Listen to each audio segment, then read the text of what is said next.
Marcus Thompson stood on the marble steps of his mansion, watching the dust cloud grow smaller on the horizon. His bride of 3 hours had just fled their wedding reception in a stolen pickup truck, her designer wedding dress billowing behind her like a white flag of surrender. The 200 guests on his sprawling Texas ranch were still celebrating, completely unaware that the bride had vanished into the desert heat. He'd built an empire worth $3 billion from nothing, starting with a single oil well his grandfather left him. Now at 35, Marcus owned half the oil fields in Texas, a cattle ranch spanning 50,000 acres, and enough political influence to make senators return his calls. But watching Emma Martinez disappear into the wasteland, he felt more powerless than he had since he was a broke college student. The marriage had been arranged by their families 6 months ago. Emma's father, Roberto Martinez, owned the largest construction company in Houston, but had fallen into serious debt with some dangerous people. Marcus needed a wife to satisfy his grandmother's will, which required him to be married before his 40th birthday to inherit the family's original land grants. It seemed like a perfect business arrangement. Emma had agreed reluctantly, knowing her father's life depended on the financial rescue Marcus provided. During their brief courtship, she'd been polite but distant, answering his questions with single words and avoiding his eyes during their supervised meetings. Marcus had assumed she was simply shy, maybe overwhelmed by his wealth and status. The wedding ceremony that morning had been flawless. Emma looked stunning in her custom Vera Wang gown, her dark hair swept up in an elegant chignon, diamond earrings catching the morning light. She'd spoken her vows clearly, though her voice shook slightly when she promised to love and honor him. Marcus had felt a surge of unexpected protectiveness, thinking maybe this arrangement could become something real. During the reception, Emma had smiled graciously at guests, danced with Marcus's business partners, and played the perfect bride. She'd even laughed at his uncle's terrible jokes and complimented his grandmother's antique jewelry. Marcus had started to relax, thinking perhaps she was warming up to their situation. Then his ranch foreman, Jake Williams, had approached him with a concerned expression. "Boss, your bride's been asking questions about the back roads out of here. Real specific questions about which ones lead to the highway and which ones dead end in the desert." Marcus had immediately scanned the reception area, his eyes searching for Emma's white dress among the guests. She was nowhere to be found. A quick check revealed that Jake's old pickup truck was missing from the garage, along with Emma's overnight bag. Now, standing in the afternoon heat, Marcus felt something he hadn't experienced in years: genuine curiosity about another person's motives. Why would she run after going through with the ceremony? The marriage contract was already signed, her father's debts already cleared. She had everything she'd supposedly agreed to marry him for. His phone buzzed with a text from his lawyer. Legal complications if she doesn't return. Contract has specific cohabitation clauses. Need to discuss options. Marcus deleted the message without responding. Something about Emma's desperate flight told him this wasn't about money or contracts. There was a story here, and he intended to find out what it was. The wedding had been Emma's prison sentence, not her salvation. She discovered something that morning that changed everything, something that made staying impossible despite the consequences. Marcus had seen the fear in her eyes during their first dance, the way she'd flinched when he'd whispered that he hoped they could be happy together. As the sun began to set over his ranch, Marcus made a decision that would have surprised his business associates. Instead of calling his lawyers or hearing private investigators, he walked to his own truck. He was going to find Emma Martinez himself, and he was going to find out why a woman would risk everything to escape from a life that most people would consider a fairy tale. The desert stretched endlessly before him, but Marcus Thompson had spent his entire life finding valuable things in impossible places. His runaway bride would be no different. Emma Martinez pressed harder on the accelerator. Her wedding dress tangled around her legs as she fought to keep the stolen pickup truck on the narrow desert road. The engine protested with a grinding sound that made her stomach clench with worry.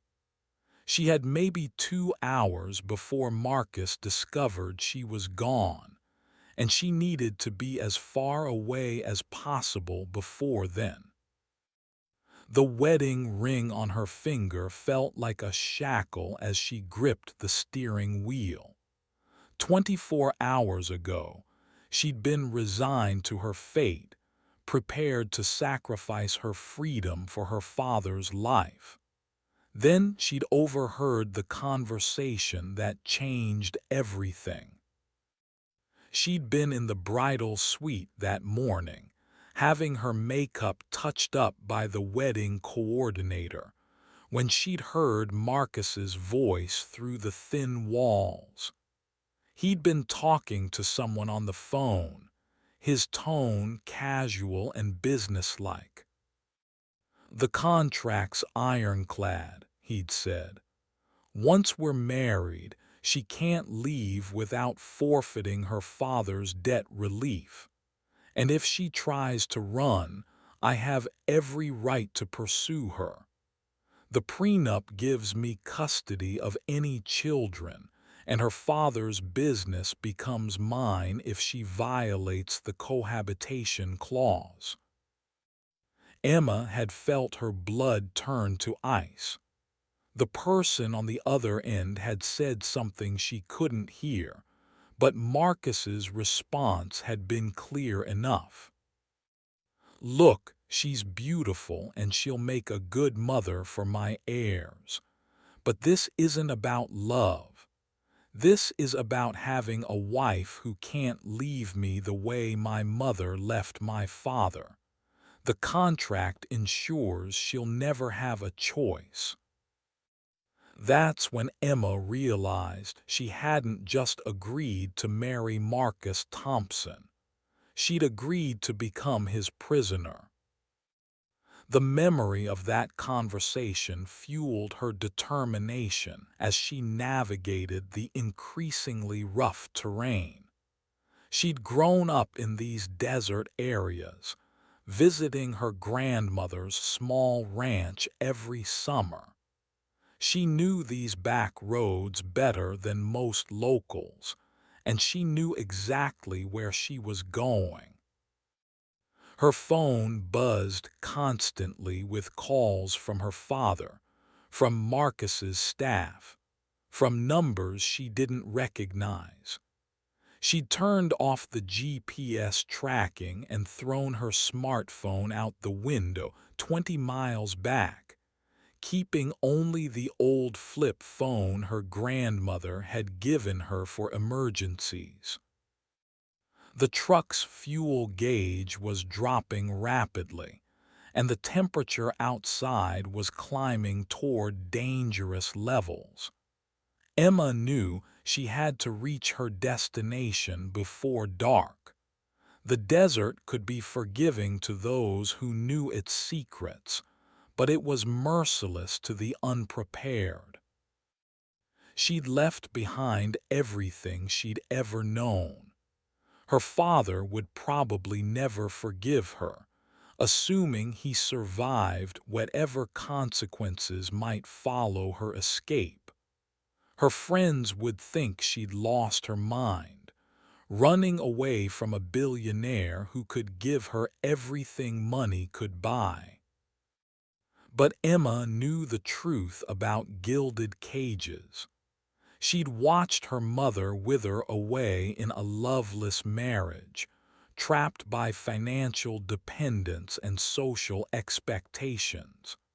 She'd sworn she'd never become that woman, no matter what the cost. The road ahead split into 3 directions. Emma chose the middle path, the one that led to her grandmother's abandoned ranch house. It had been empty for 2 years since her grandmother's death, but Emma had kept paying the minimal property taxes with her savings from her job at the library. If she could reach the house, she could access the emergency supplies her grandmother had always kept there. More importantly, she could use the old CB radio to contact her cousin Maria, who lived off the grid in New Mexico. As the sun reached its peak, Emma caught sight of the familiar weathered fence posts that marked her grandmother's property. She'd made it this far, but she knew Marcus Thompson wouldn't give up easily. A man who'd built a billion-dollar empire from nothing wouldn't be deterred by a few hours' head start. The real test was just beginning. Marcus drove his powerful pickup truck across the desert terrain, following the faint tire tracks that led away from his ranch. He'd changed out of his wedding tuxedo into jeans and boots, but he could still smell Emma's perfume on his clothes from their brief wedding dance. His phone rang constantly with calls from his lawyers, his business partners, and his grandmother, but he ignored them all. This wasn't about business anymore. Something about Emma's desperate flight had awakened a part of him that had been dormant for years. The tracks led him deeper into the desert, toward areas he'd never explored despite owning land that stretched for miles in every direction. The terrain grew rougher, and several times he had to stop and walk ahead to make sure his truck could handle the rocky ground. As he drove, Marcus found himself thinking about the woman he'd married that morning. Emma Martinez had been nothing like the society women he usually dated.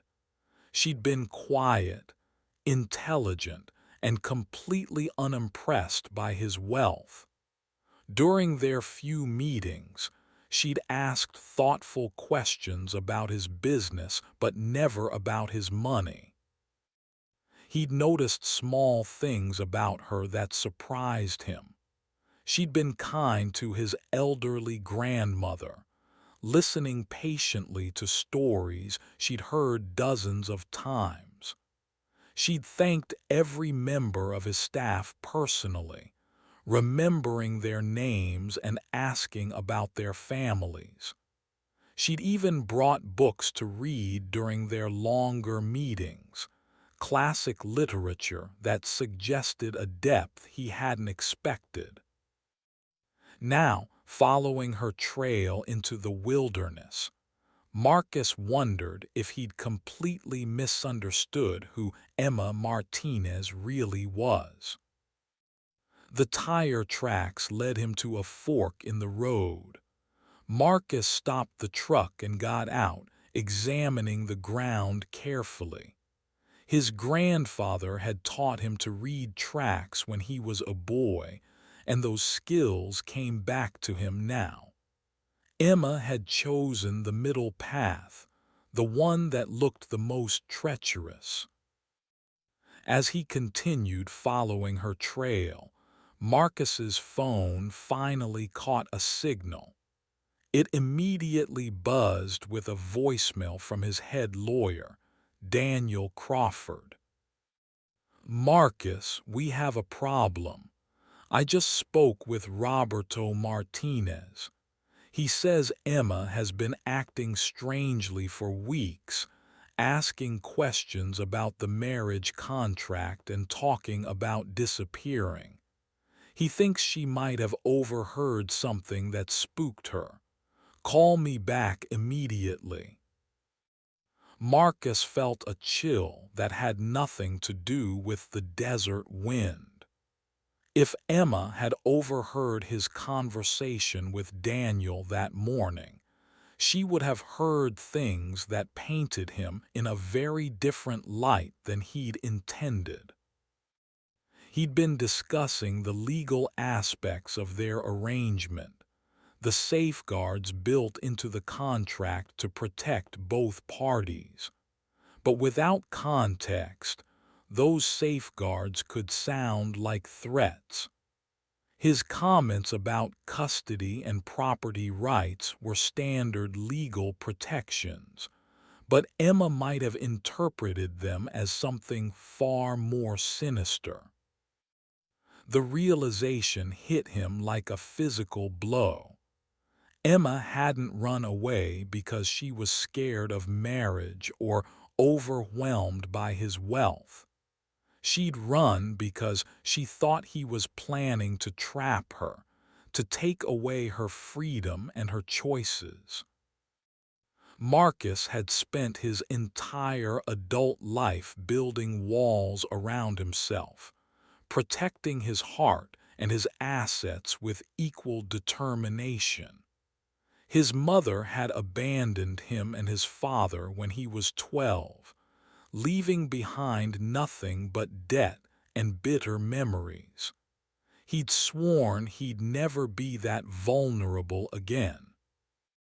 But as he followed Emma's desperate trail deeper into the desert, Marcus began to understand that his protective instincts might have created exactly the kind of prison he'd been trying to avoid. The sun was starting to sink toward the horizon, painting the sky in shades of orange and red. Marcus knew the desert could be dangerous after dark, especially for someone unfamiliar with its moods. He pressed harder on the accelerator, hopping to catch up with Emma before she got herself into real trouble. In the distance, he could see what looked like an old ranch house, its weathered wood barely visible against the desert landscape. The tire tracks led directly toward it. Marcus had come this far following his runaway bride, but he was beginning to realize that finding her might be the easy part. Convincing her to trust him again would be the real challenge. Emma pulled the pickup truck behind the old ranch house just as the engine gave its final wheeze and died.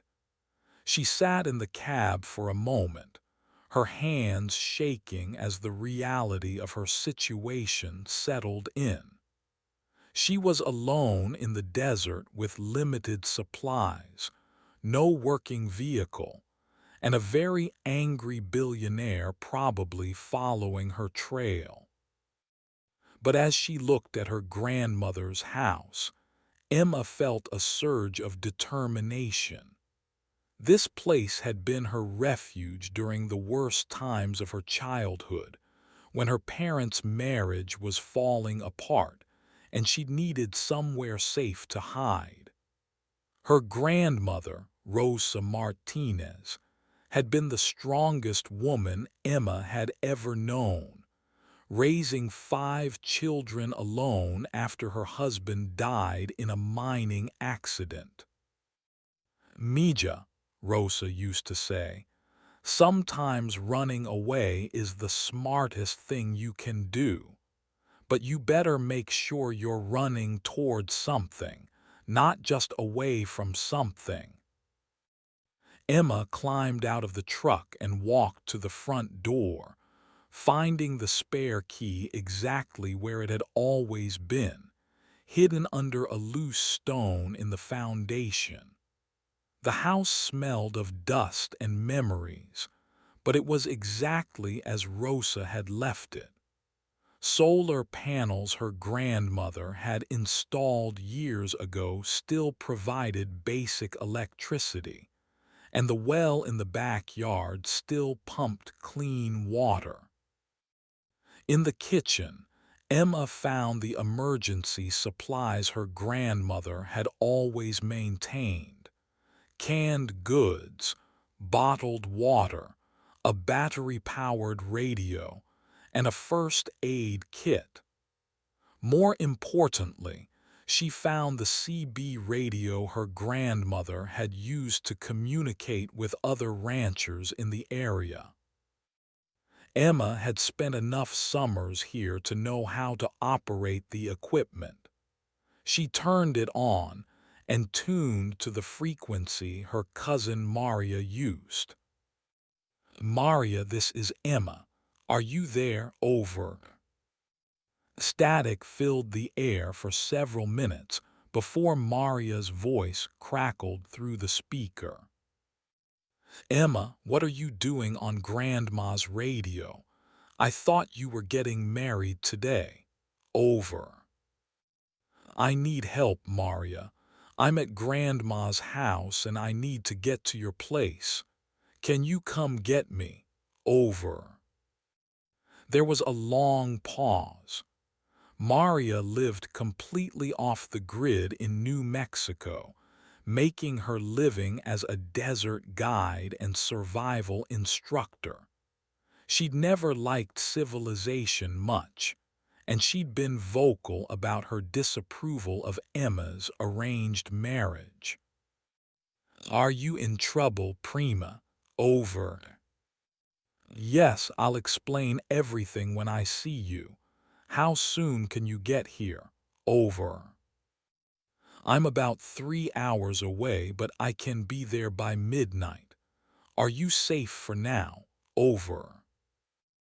Emma looked out the window at the desert landscape, beautiful but potentially deadly in the approaching darkness.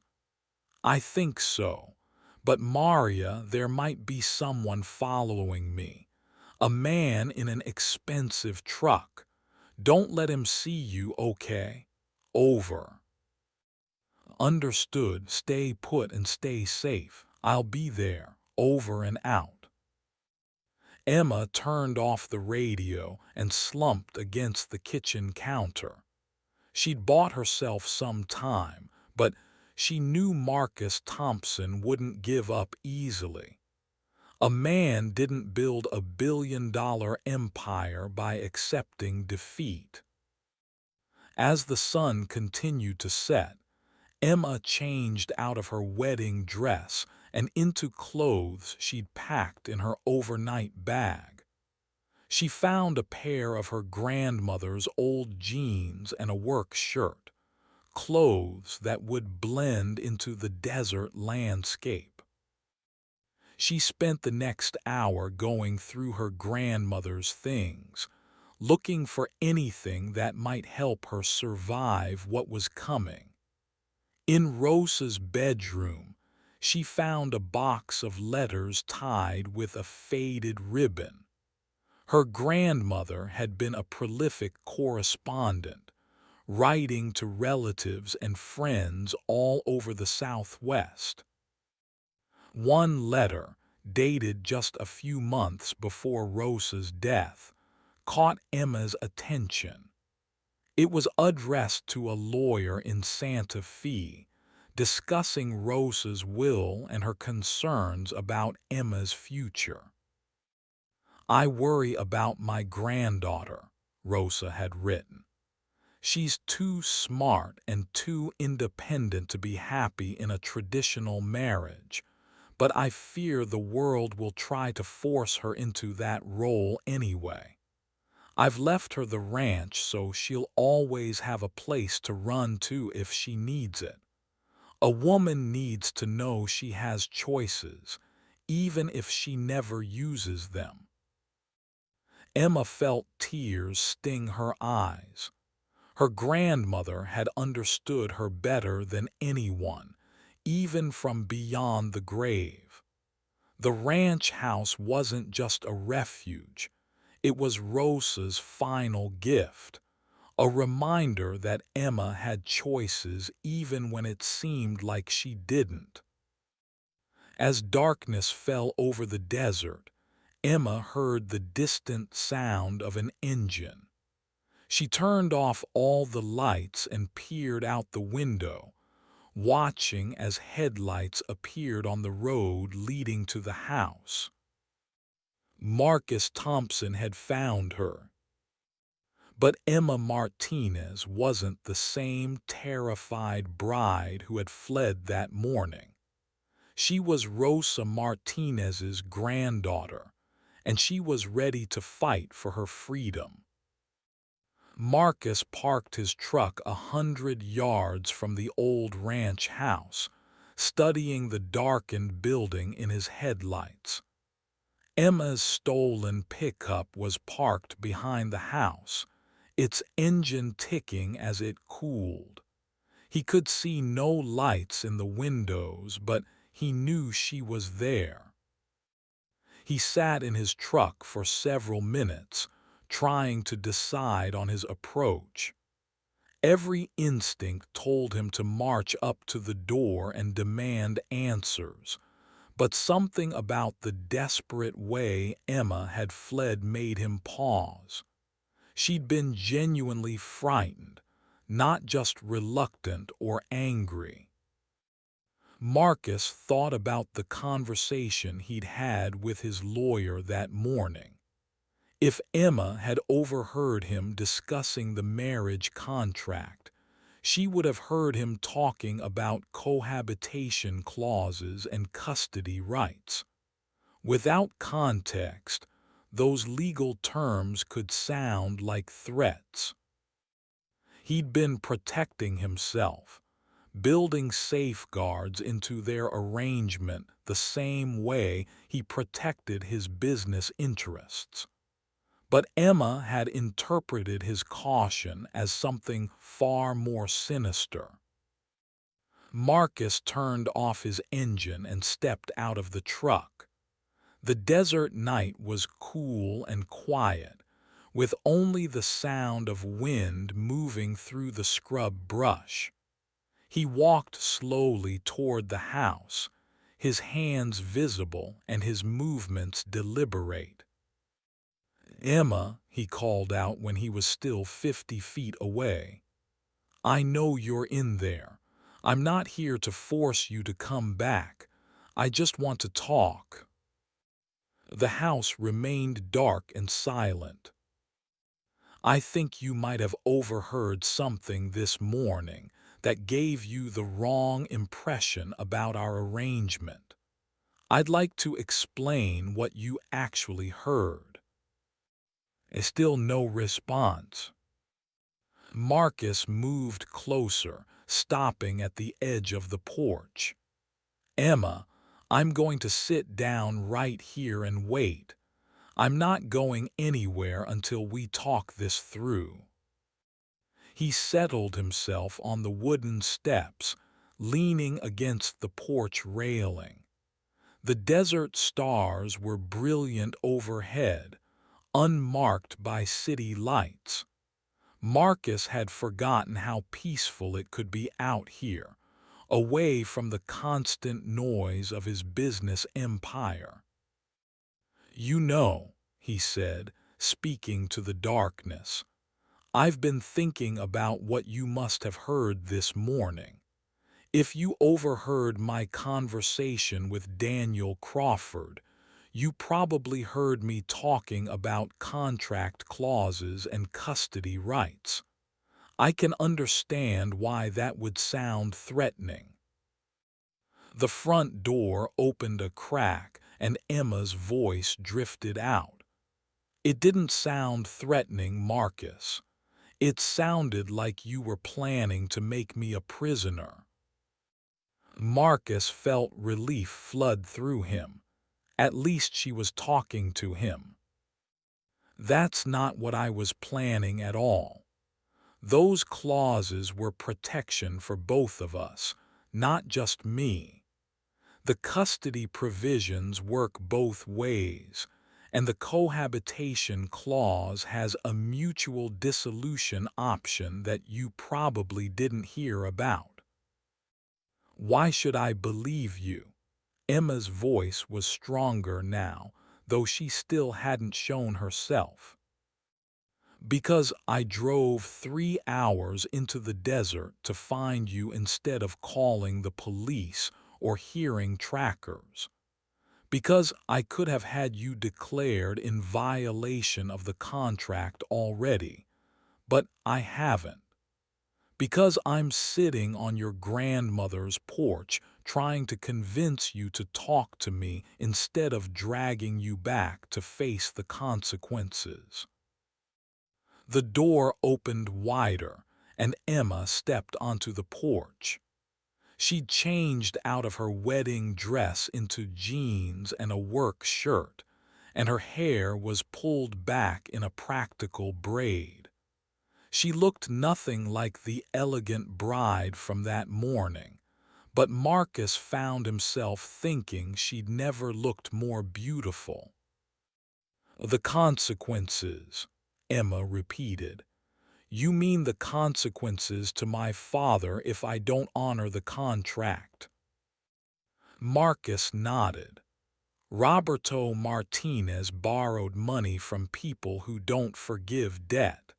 If I don't pay off his loans, he'll lose more than just his business.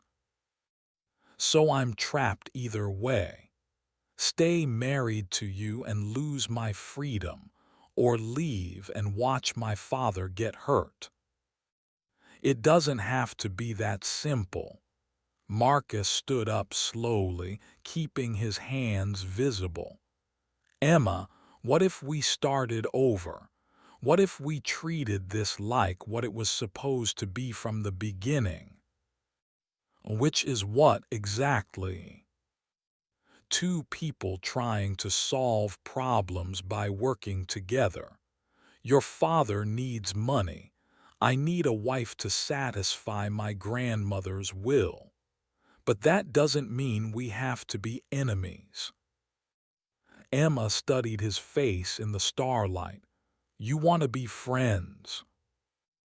I want to be whatever you're comfortable with. If that means separate bedrooms and a purely business relationship, fine. If it means trying to build something real together, that's fine too. But I won't force you into anything you don't want. And if I decide I want out completely. Marcus took a deep breath.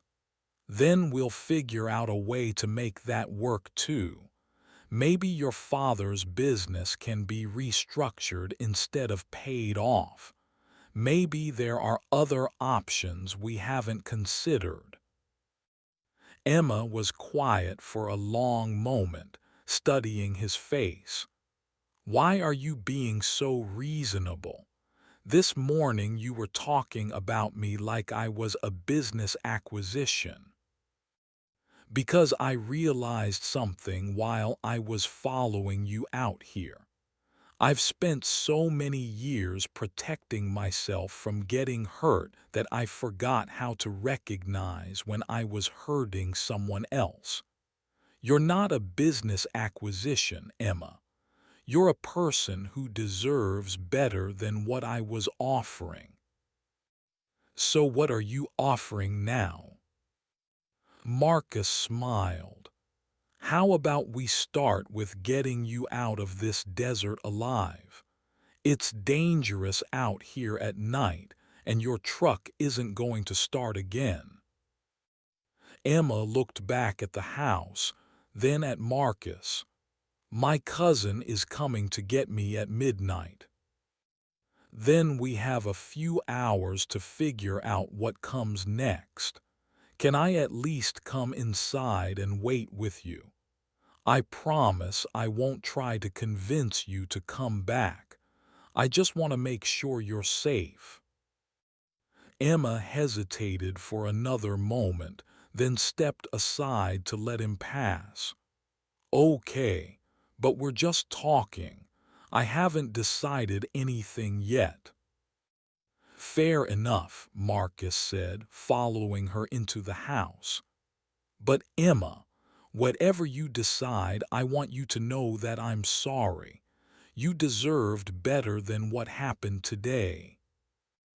As they settled into Rosa Martinez's old kitchen, both Marcus and Emma knew that everything had changed.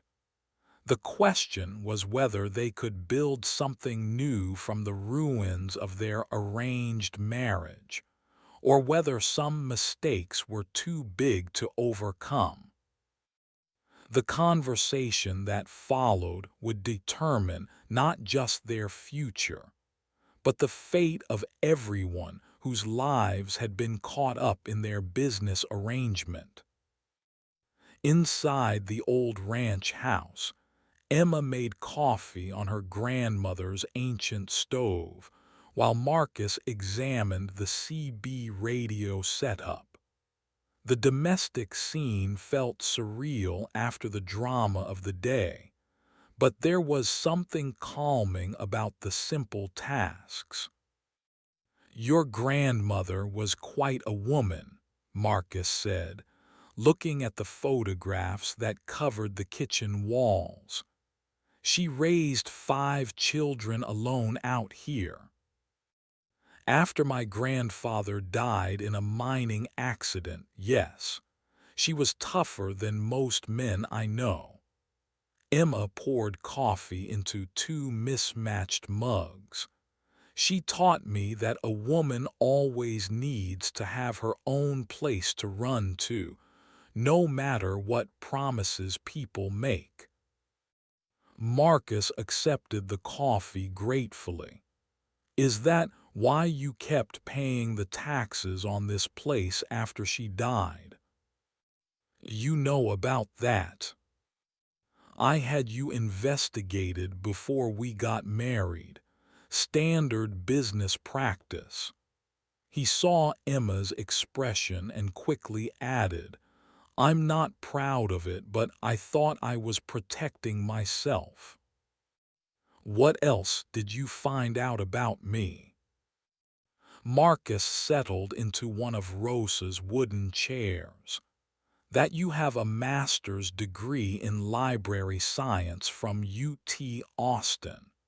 That you work at the Houston Public Library in the rare books department. That you volunteer at a literacy program for immigrants every Saturday. That you've never been married, never been arrested, and you pay your bills on time. Emma raised an eyebrow, quite a catch. Actually, yes, you are. Marcus's voice was serious. The investigation also told me that you've been supporting your father's business for the past 2 years, taking out personal loans to help with payroll when things got tight. You've been broke most of your adult life because you keep giving your money away to people who need it more. And that didn't concern you, marrying someone who clearly can't manage money. No, it impressed me. It told me you were someone who kept your word and honored your commitments. I thought those were qualities I wanted in a wife. Emma studied his face over her coffee mug. But you still built a contract designed to trap me. Marcus sighed. I built a contract designed to protect me from abandonment. My mother walked out when I was 12, Emma. She left behind nothing but debt and a note saying she couldn't handle being poor anymore. My father never recovered from it. So you decided to make sure your wife could never leave you. I decided to make sure I'd never be that vulnerable again. But I realize now that trying to control someone's choices isn't the same as earning their loyalty. Emma was quiet for a moment, processing his words. Tell me about the contract. The real terms, not what I overheard. Marcus pulled out his phone and scrolled through his messages. I can have Daniel email you the entire document, but here are the basics. The cohabitation clause requires us to maintain a shared residence, but it includes provisions for separate living quarters within that residence. The custody provisions apply to any children we might have, but they're mutual. Neither of us could take a child away from the other without cause. And if I wanted to leave, there's a dissolution clause that triggers after 1 year. If either of us wants out, we can end the marriage with 60 days' notice. Your father's debt relief wouldn't be affected, but you'd forfeit any claim to my assets. Emma felt a weight lift from her shoulders. So I'm not really trapped. You were never trapped, Emma. I just did a terrible job of explaining that to you. They sat in comfortable silence for a while, listening to the desert wind outside. Finally, Emma spoke again. Why did you really come after me yourself instead of sending someone else? Marcus considered the question carefully. Because when I saw you run, I realized I'd been treating you like a business deal instead of a person. I wanted to fix that myself. And now I'm hoping you'll give me a chance to show you who I really am, instead of who I was trying to protect myself from becoming. Emma's phone buzzed with a text from Maria. Running late, truck trouble. Won't be there until 2 a.m. You okay? Emma showed the message to Marcus. Looks like we have more time to talk. Good, because I have a proposition for you. Another contract. Marcus laughed. No contracts, just an offer. Come back to the ranch with me, but as my guest, not my wife. Take time to decide what you really want. If you decide you want to make this marriage work, we'll figure out how to do it right. If you decide you want out, I'll help you find a way to protect your father without sacrificing your freedom. And what do you get out of this arrangement? A chance to prove that I'm not the kind of man who would cage someone he cares about. A chance to show you that I'm capable of putting someone else's needs before my own protective instincts. Emma looked around her grandmother's kitchen, at the photographs of strong women who had made difficult choices in difficult times. Rosa Martinez had run away from an abusive first marriage, raised children alone, and built a life on her own terms. She'd taught Emma that running away wasn't always about fear. Sometimes it was about courage. "Okay," Emma said finally. "I'll come back with you, but I want separate rooms and I want time to think without pressure." "Done. Anything else?" "I want to understand your business, your family, your life. If we're going to make this work, I need to know who you really are." Marcus stood up and extended his hand. "Deal. But I want the same thing from you. I want to know about your dreams, your fears, your plans for the future. I want to know why you chose to be a librarian and why you spend your Saturdays teaching people to read." Emma shook his hand, feeling the calluses that spoke of his ranching background despite his billionaire status. "Deal." As they waited for Maria to arrive, Emma and Marcus talked about everything except their marriage. They discussed books, travel, the challenges of preserving rare manuscripts, and the future of renewable energy.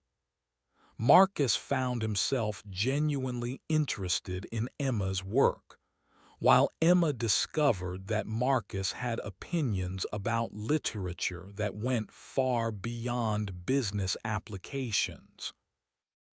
When Maria's truck finally appeared in the distance, Marcus and Emma had reached an understanding.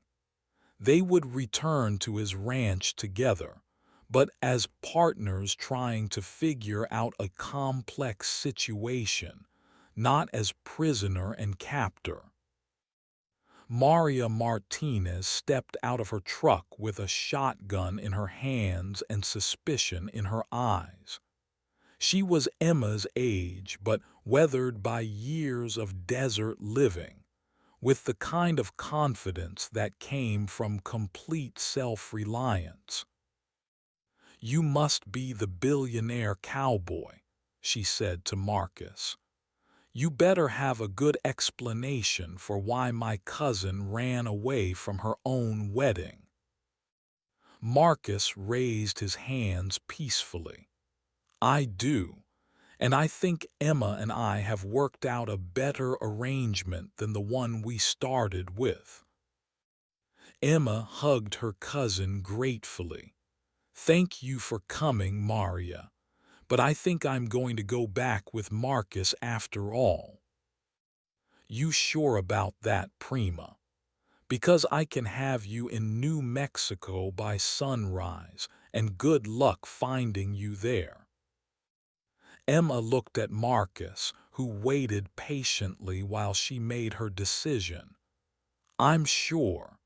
But Maria, if you don't hear from me in 1 week, come find me." "Count on it," Maria said, though she lowered the shotgun. As the three of them prepared to leave the ranch house, Emma felt a sense of possibility she hadn't experienced in months. She was still married to Marcus Thompson, but now it felt like a choice rather than a sentence. Whether that choice would lead to love or friendship or simply A successful business partnership remained to be seen. But for the first time since she'd agreed to the marriage, Emma felt like she had some control over her own destiny. The ride back to Marcus's ranch was quiet but not uncomfortable. Emma sat in the passenger seat of his truck, watching the desert landscape change as they approached his property. The house lights were still on, and she could see cars in the driveway. "Your wedding guests are still here," she observed. "My grandmother insisted on keeping the party going until we returned. She was confident you'd come back." "What made her so sure?" Marcus glanced at her with a small smile. "She said any woman smart enough to run away from a bad situation was smart enough to come back when the situation improved." Emma laughed despite herself. "I think I'm going to like your grandmother. She's going to love you. She's been waiting her whole life for someone to challenge me." As they pulled into the circular driveway, Emma could see figures moving behind the windows of the main house. The wedding reception had transformed into something more like a family gathering, with people scattered across the large living room in comfortable groups. Marcus parked the truck and turned to face Emma. "Are you ready for this?" "No, but I'm ready to try." "That's all I can ask for." They walked toward the house together, not as husband and wife, but as two people who had decided to trust each other with their futures. It wasn't the ending Emma had expected when she fled across the desert that morning, but it felt like the beginning of something much more honest than what they'd started with. As Marcus opened the front door, Emma heard the sound of laughter and conversation from inside. She took a deep breath and stepped into her new life, whatever it might bring. The story of their marriage was just beginning, and this time they would write it together. Emma stepped into the main house and immediately felt the weight of dozens of eyes upon her. The wedding guests had indeed stayed, though the formal reception had given way to something more relaxed. People were seated in small groups around the spacious living room, and the atmosphere was warm and welcoming rather than judgmental.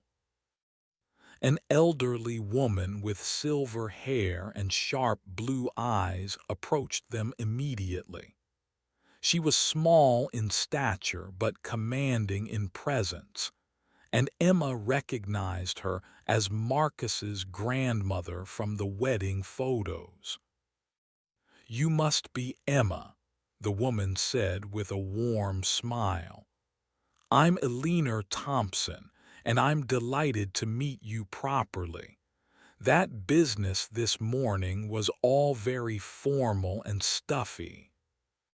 "Mrs. Thompson," Emma began, unsure how to explain her afternoon disappearance. "Please call me Eleanor, and don't you worry about running off.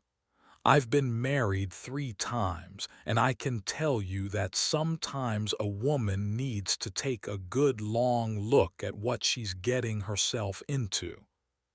Eleanor's eyes twinkled with mischief. "The important thing is that you came back." Marcus's uncle, James Thompson, approached with 2 glasses of champagne. "Well, this is certainly the most interesting wedding I've ever attended. Emma, I have to say, You've got everyone talking." "I'm sorry about the drama," Emma said, accepting the glass gratefully. "Don't be sorry," said a woman Emma recognized as Marcus's business partner, Catherine Wells. "Half the people here were saying this morning that arranged marriages never work. You've given everyone something to think about." Emma was surprised by the warmth of their reception. She'd expected anger, judgment, or at least awkwardness. Instead, the wedding guests seemed genuinely interested in her story and supportive of her decision to return. "Emma," Eleanor said, taking her arm, "I'd like you to meet some of the family.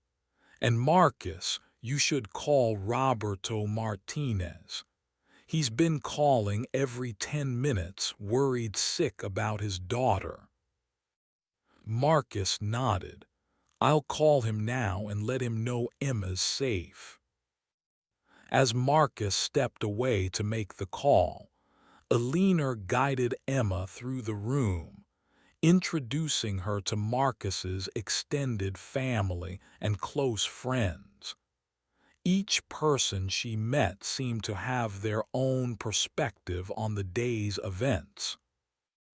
"I told Marcus months ago that he was going about this all wrong," said his cousin, David Thompson. "You can't approach marriage like a business deal. It's about trust and partnership." "The boy's been protecting himself for so long, he forgot how to open his heart," added his aunt Margaret Thompson. "Maybe you can teach him." Emma found herself relaxing as the evening progressed. These people weren't the stuffy, judgmental, wealthy elite she'd expected. They were ranchers, business owners, and community leaders who had genuine affection for Marcus and seemed willing to extend that welcome to her. Dr. Sarah Chen, Marcus's childhood friend and now a successful veterinarian, pulled Emma aside for a private conversation. "I've known Marcus since we were kids," she said. "He's been hurt before, badly, and he's spent years building walls around himself. But I've never seen him look at anyone the way he looked at you during that first dance this morning." "What do you mean?" "He looked hopeful, and for Marcus that's saying something." Emma glanced across the room to where Marcus was finishing his phone call with her father. His expression was serious but kind, and she could hear him reassuring Roberto that Emma was safe and that their arrangement would be honored. "Your father's relieved," Marcus said when he rejoined her. He was blaming himself for everything that happened. It wasn't his fault. He was trying to protect his family the only way he knew how. "I told him we're going to make this work, but that we need time to figure out the details." Emma nodded, feeling a weight lift from her shoulders. "Thank you for handling that." Eleanor appeared at Emma's elbow again. "Now then, dear, I think it's time we got you settled properly. Marcus, show Emma to the guest wing. She'll want to freshen up and get some rest." As they walked through the house, Emma was struck by its warm, lived-in feeling. Despite its size and obvious expense, it felt like a home rather than a showplace. Family photographs lined the hallways, and comfortable furniture invited relaxation rather than admiration. "This is beautiful," Emma said as they climbed the main staircase. "My grandmother insisted on making it feel like a home instead of a hotel. She said a house should welcome people, not intimidate them." Marcus led her to a spacious suite in the east wing of the house. The room was decorated in warm earth tones with large windows that would offer views of the ranch in the morning light. A private bathroom and sitting area made it feel like a comfortable apartment. "This is perfect," Emma said, setting her overnight bag on the antique dresser. "There's a connecting door to my suite, but it locks from both sides. You have complete privacy unless you choose otherwise." Emma appreciated the consideration. "Marcus, I want to thank you for how you handled everything today. You could have made this much more difficult." "I realized something while I was following you across the desert. I've spent so many years trying to control outcomes that I forgot the difference between protecting myself and protecting what matters to me and what matters to you." Marcus was quiet for a moment. "I thought it was my business, my reputation, my financial security.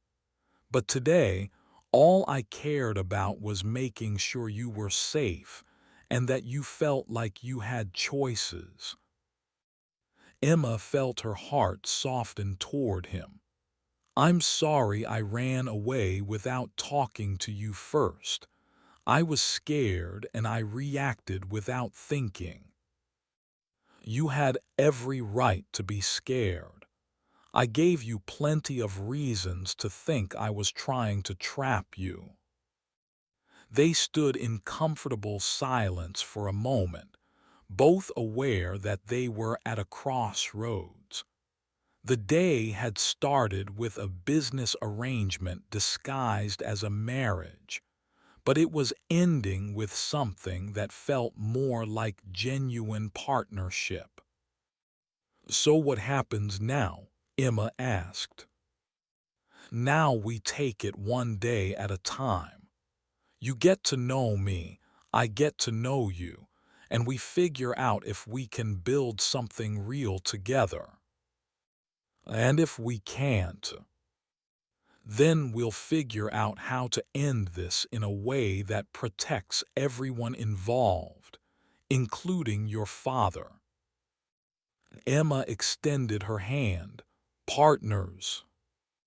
Marcus shook it solemnly. "Partners." After Marcus left, Emma sat on the edge of the bed and called her father. Roberto Martinez answered on the first ring.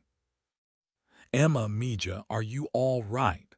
Marcus said you were safe, but I've been so worried." "I'm fine, Papa. I'm sorry I scared you."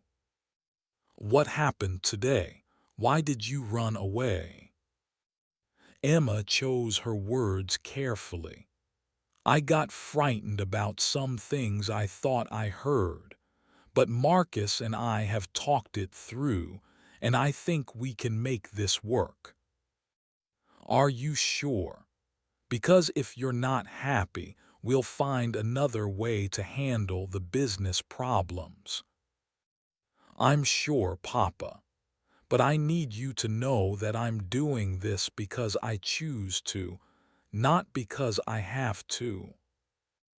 "I never wanted you to feel trapped, Emma. I just ran out of options." "I know, and I understand why you made the choices you did. But from now on, Marcus and I are going to figure this out together." After she hung up, Emma unpacked her few belongings and prepared for bed. As she brushed her teeth, she thought about how dramatically her life had changed in just one day. She'd started the morning as a reluctant bride, spent the afternoon as a runaway, and ended the evening as a willing partner in an uncertain venture. Looking at herself in the mirror, Emma realized she looked different. There was something in her eyes that hadn't been there that morning, a sense of agency, of having some control over her own destiny. She'd run away from Marcus Thompson's ranch, but she'd come back to it as herself, on her own terms. Whatever happened next, she would face it as an equal partner rather than a trapped bride. As she settled into bed, Emma could hear the last of the wedding guests saying their goodbyes downstairs. Tomorrow would bring new challenges and new opportunities to understand the man she'd married. But tonight, for the first time in months, she felt like she could sleep peacefully. Emma woke to the sound of horses whinnying and the smell of coffee drifting through her window. Sunlight streamed across the hardwood floor, and she could hear the sounds of a working ranch coming to life outside. She'd slept better than she had in weeks. After dressing in jeans and a simple blouse, Emma made her way downstairs to find the main house quiet except for activity in the kitchen. She followed the sound of voices and found Marcus sitting at a large wooden table with a leaner and a man she didn't recognize. "Good morning," Marcus said, standing as she entered. "I hope you slept well."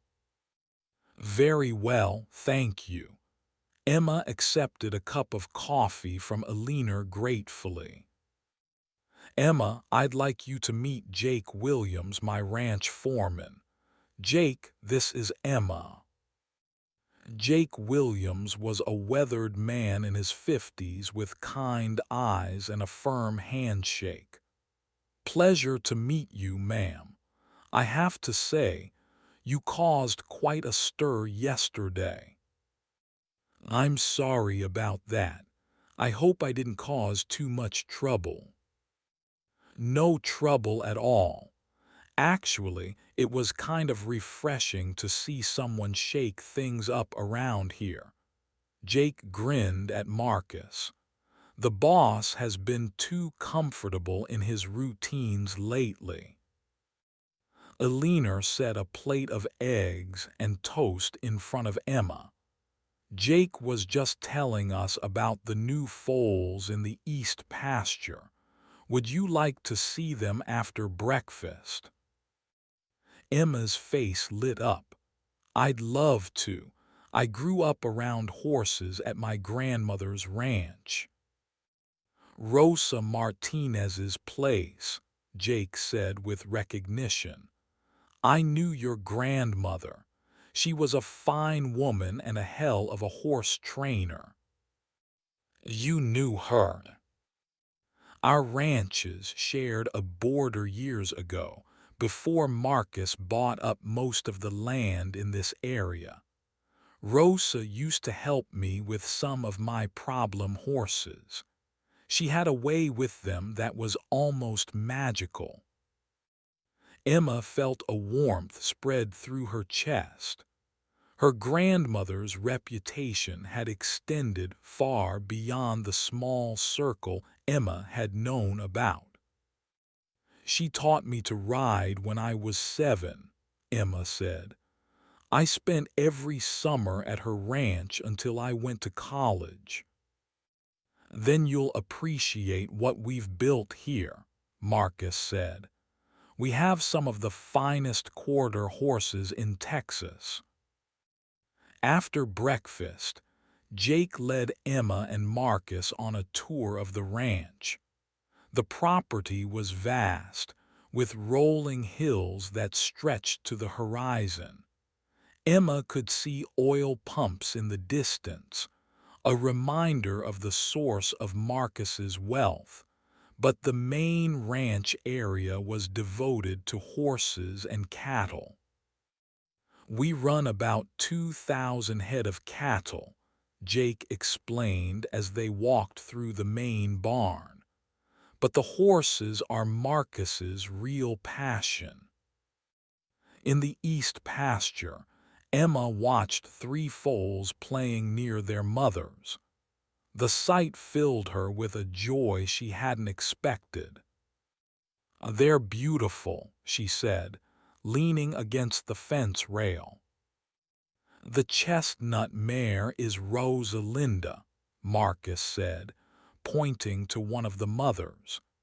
"She's actually descended from one of your grandmother's horses. I bought her from the estate sale 2 years ago." Emma turned to stare at him. "You bought one of my grandmother's horses." "I bought 3 of them, actually. They were exceptional animals, and I didn't want to see them go to just anyone." "Which others?" Marcus led her to another section of the pasture where 2 other mares grazed peacefully. Estrella and Silo. Rosa had excellent bloodlines in her herd. Emma felt tears prick her eyes. She'd been heartbroken when her grandmother's horses had been sold, but knowing they'd ended up with someone who appreciated them brought her comfort. "I'd like to see them closer," she said. "They're still a bit wild," Jake warned. "We haven't worked with them much since they arrived." Emma approached the fence slowly, making soft, clicking sounds with her tongue. Estrella, a gray mare with intelligent eyes, lifted her head and walked toward the fence. "Hello, girl," Emma said softly. "Do you remember me?" Estrella sniffed Emma's outstretched hand, then allowed her to stroke her nose. The mare's recognition was clear, and Emma felt a connection to her grandmother that she'd been missing. "She remembers you," Marcus said with wonder in his voice. "Grandmother always said horses never forget kindness." As they continued the tour, Emma found herself genuinely enjoying Marcus's company. Away from the formality of their wedding day, he was relaxed and knowledgeable about his operation. He clearly loved the ranch and took pride in the work they were doing. "The oil business pays the bills," he explained as they walked through the cattle operation. "But this is what I really care about. Building something sustainable, something that improves the land instead of just extracting from it."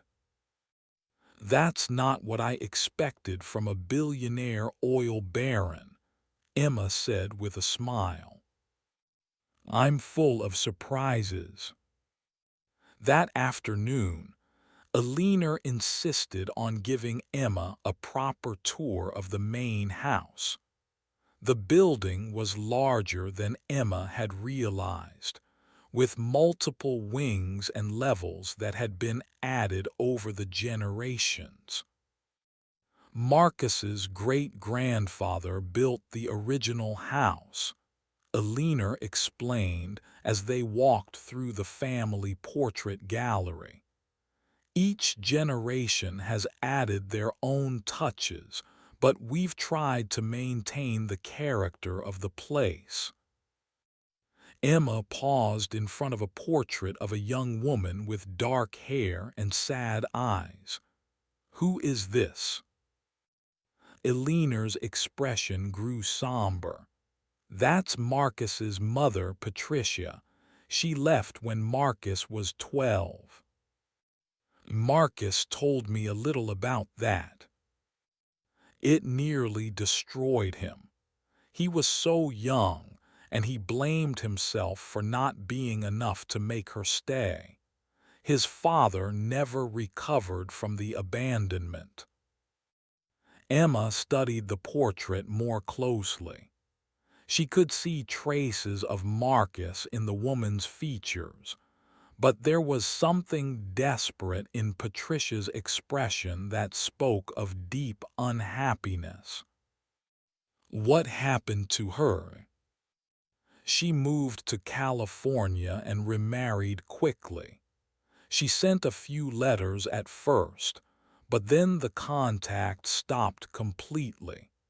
Marcus hired investigators to find her when he turned 18, but she'd made it clear she didn't want to be found. Emma felt a surge of compassion for the boy Marcus had been. No wonder he'd built such elaborate protections around himself. He's never talked about trying to contact her as an adult. Once, about 5 years ago, he found out she died in a car accident, and he'd never even known she was sick. I think that's when he decided he was never going to let anyone that close again. They continued through the house, but Emma's mind was on Marcus's story. She was beginning to understand the man she'd married, and her heart was opening to him in ways she hadn't expected. That evening, Emma and Marcus sat on the front porch, watching the sunset paint the sky in brilliant colors. They'd spent the day getting to know each other without the pressure of their wedding day, and the conversation had flowed naturally. "Can I ask you something?" Emma said as they watched the last light fade. "Of course." "Why did you really agree to this marriage? I mean, you could have found other ways to satisfy your grandmother's will." Marcus was quiet for a long moment. "Because I was tired of being alone, but I was too afraid to risk my heart again. I thought an arranged marriage would give me companionship without vulnerability. And now I realize that anything worth having involves risk, including this conversation." Emma turned to face him. "What do you mean?" "I mean that sitting here with you, talking about real things, feeling like I could actually trust someone with my thoughts, that's more terrifying than any business deal I've ever made." "But you're doing it anyway." "Because the alternative is spending the rest of my life wondering what might have been possible if I'd been brave enough to try." Emma felt her heart skip a beat. This vulnerable side of Marcus was something she'd never expected to see, and it was drawing her in despite her best efforts to maintain emotional distance. "Marcus, I need you to know something. I'm not my grandmother. I'm not the kind of woman who can be content with just a business arrangement, even a comfortable one." "What kind of woman are you?" Emma chose her words carefully. "I'm the kind of woman who needs to feel like she matters to someone, not just for what she can provide, but for who she is. I need to be chosen, not just needed. And if I told you that I'm starting to feel like I chose you even before I met you, that everything I thought I was looking for in a marriage was just an excuse to find you. Emma's breath caught. I'd say that's a very dangerous thing to tell someone you barely know. Maybe, but I'd rather be dangerous than dishonest. As they sat in the gathering darkness, Emma realized that her marriage to Marcus Thompson was becoming something neither of them had planned. The business arrangement was transforming into something far more complex and potentially much more meaningful. But with that possibility came new fears and new questions. Could she trust a man who'd spent years protecting himself from exactly the kind of vulnerability she required? Could he trust her not to abandon him the way his mother had? And most importantly, could they build something real together? Or were they just two lonely people mistaking convenience for connection? The answers would come in time, but for now, Emma was content to sit in the darkness with her husband, discovering that sometimes the most important journeys begin with a single honest conversation. The next morning, Emma woke to find a note slipped under her door. It was written in Marcus's careful handwriting. Emma, I have some business meetings I can't reschedule, but I don't want you to feel abandoned or bored. Jake can show you more of the ranch. Alina would love to take you shopping in town, or you're welcome to use my library. There's also a car available if you want to explore on your own. Whatever you choose, I hope you'll still be here when I get back. Marcus. Emma smiled at the note's mixture of consideration and vulnerability.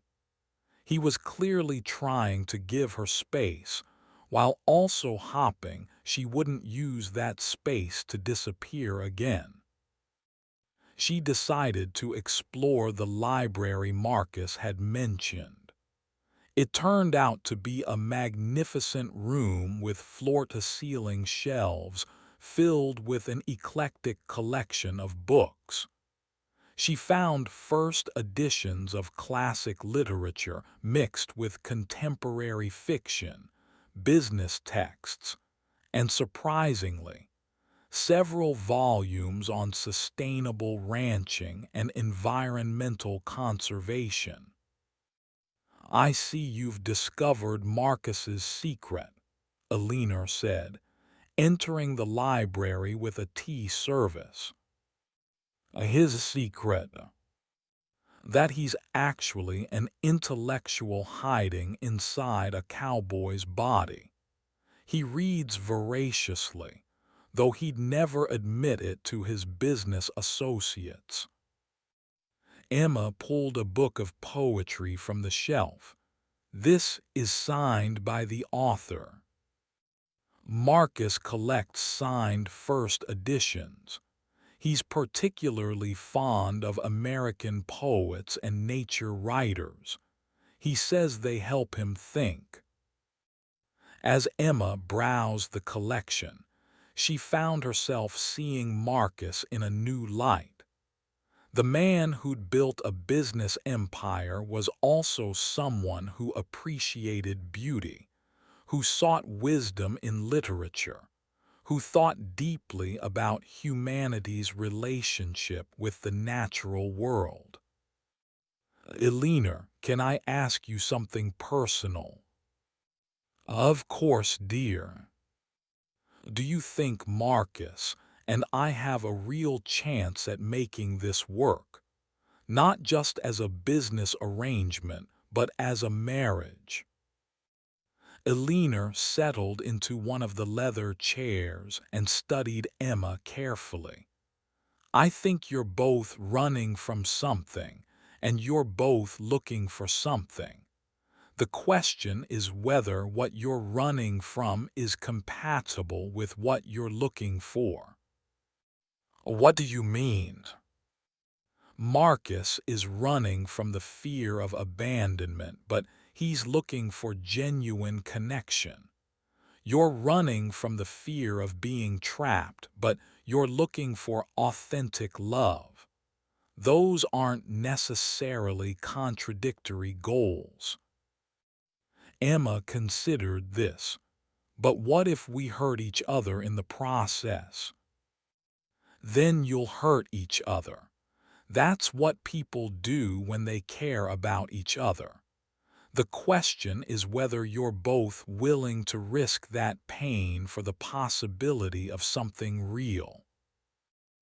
Emma spent the rest of the morning reading in the library, losing herself in a collection of essays about the American West. She was surprised to find marginalia in Marcus's handwriting throughout the books, thoughtful comments that revealed a philosophical side she hadn't expected. Around noon, Jake Williams appeared in the library doorway.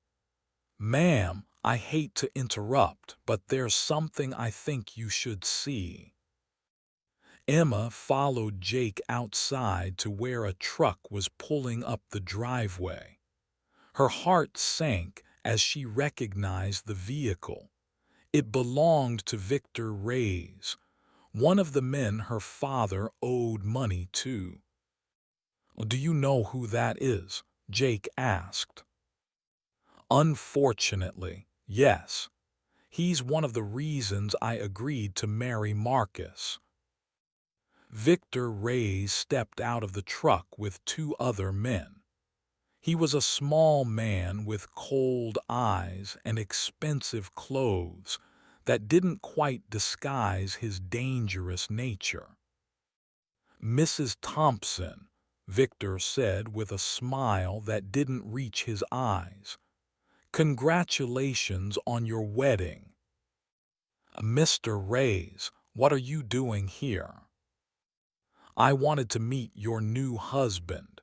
Make sure he understands the nature of our relationship with your family." Emma felt a chill run down her spine. The debt is being paid. You should be dealing with Marcus's lawyers now. "Oh, I will be. But I wanted to make sure you understand that marriage doesn't erase history. Your father's debt to me goes back years, and there are aspects of our relationship that won't be resolved by a simple bank transfer." Jake stepped closer to Emma, his hand resting casually on the radio clipped to his belt. "Ma'am, is there a problem here?"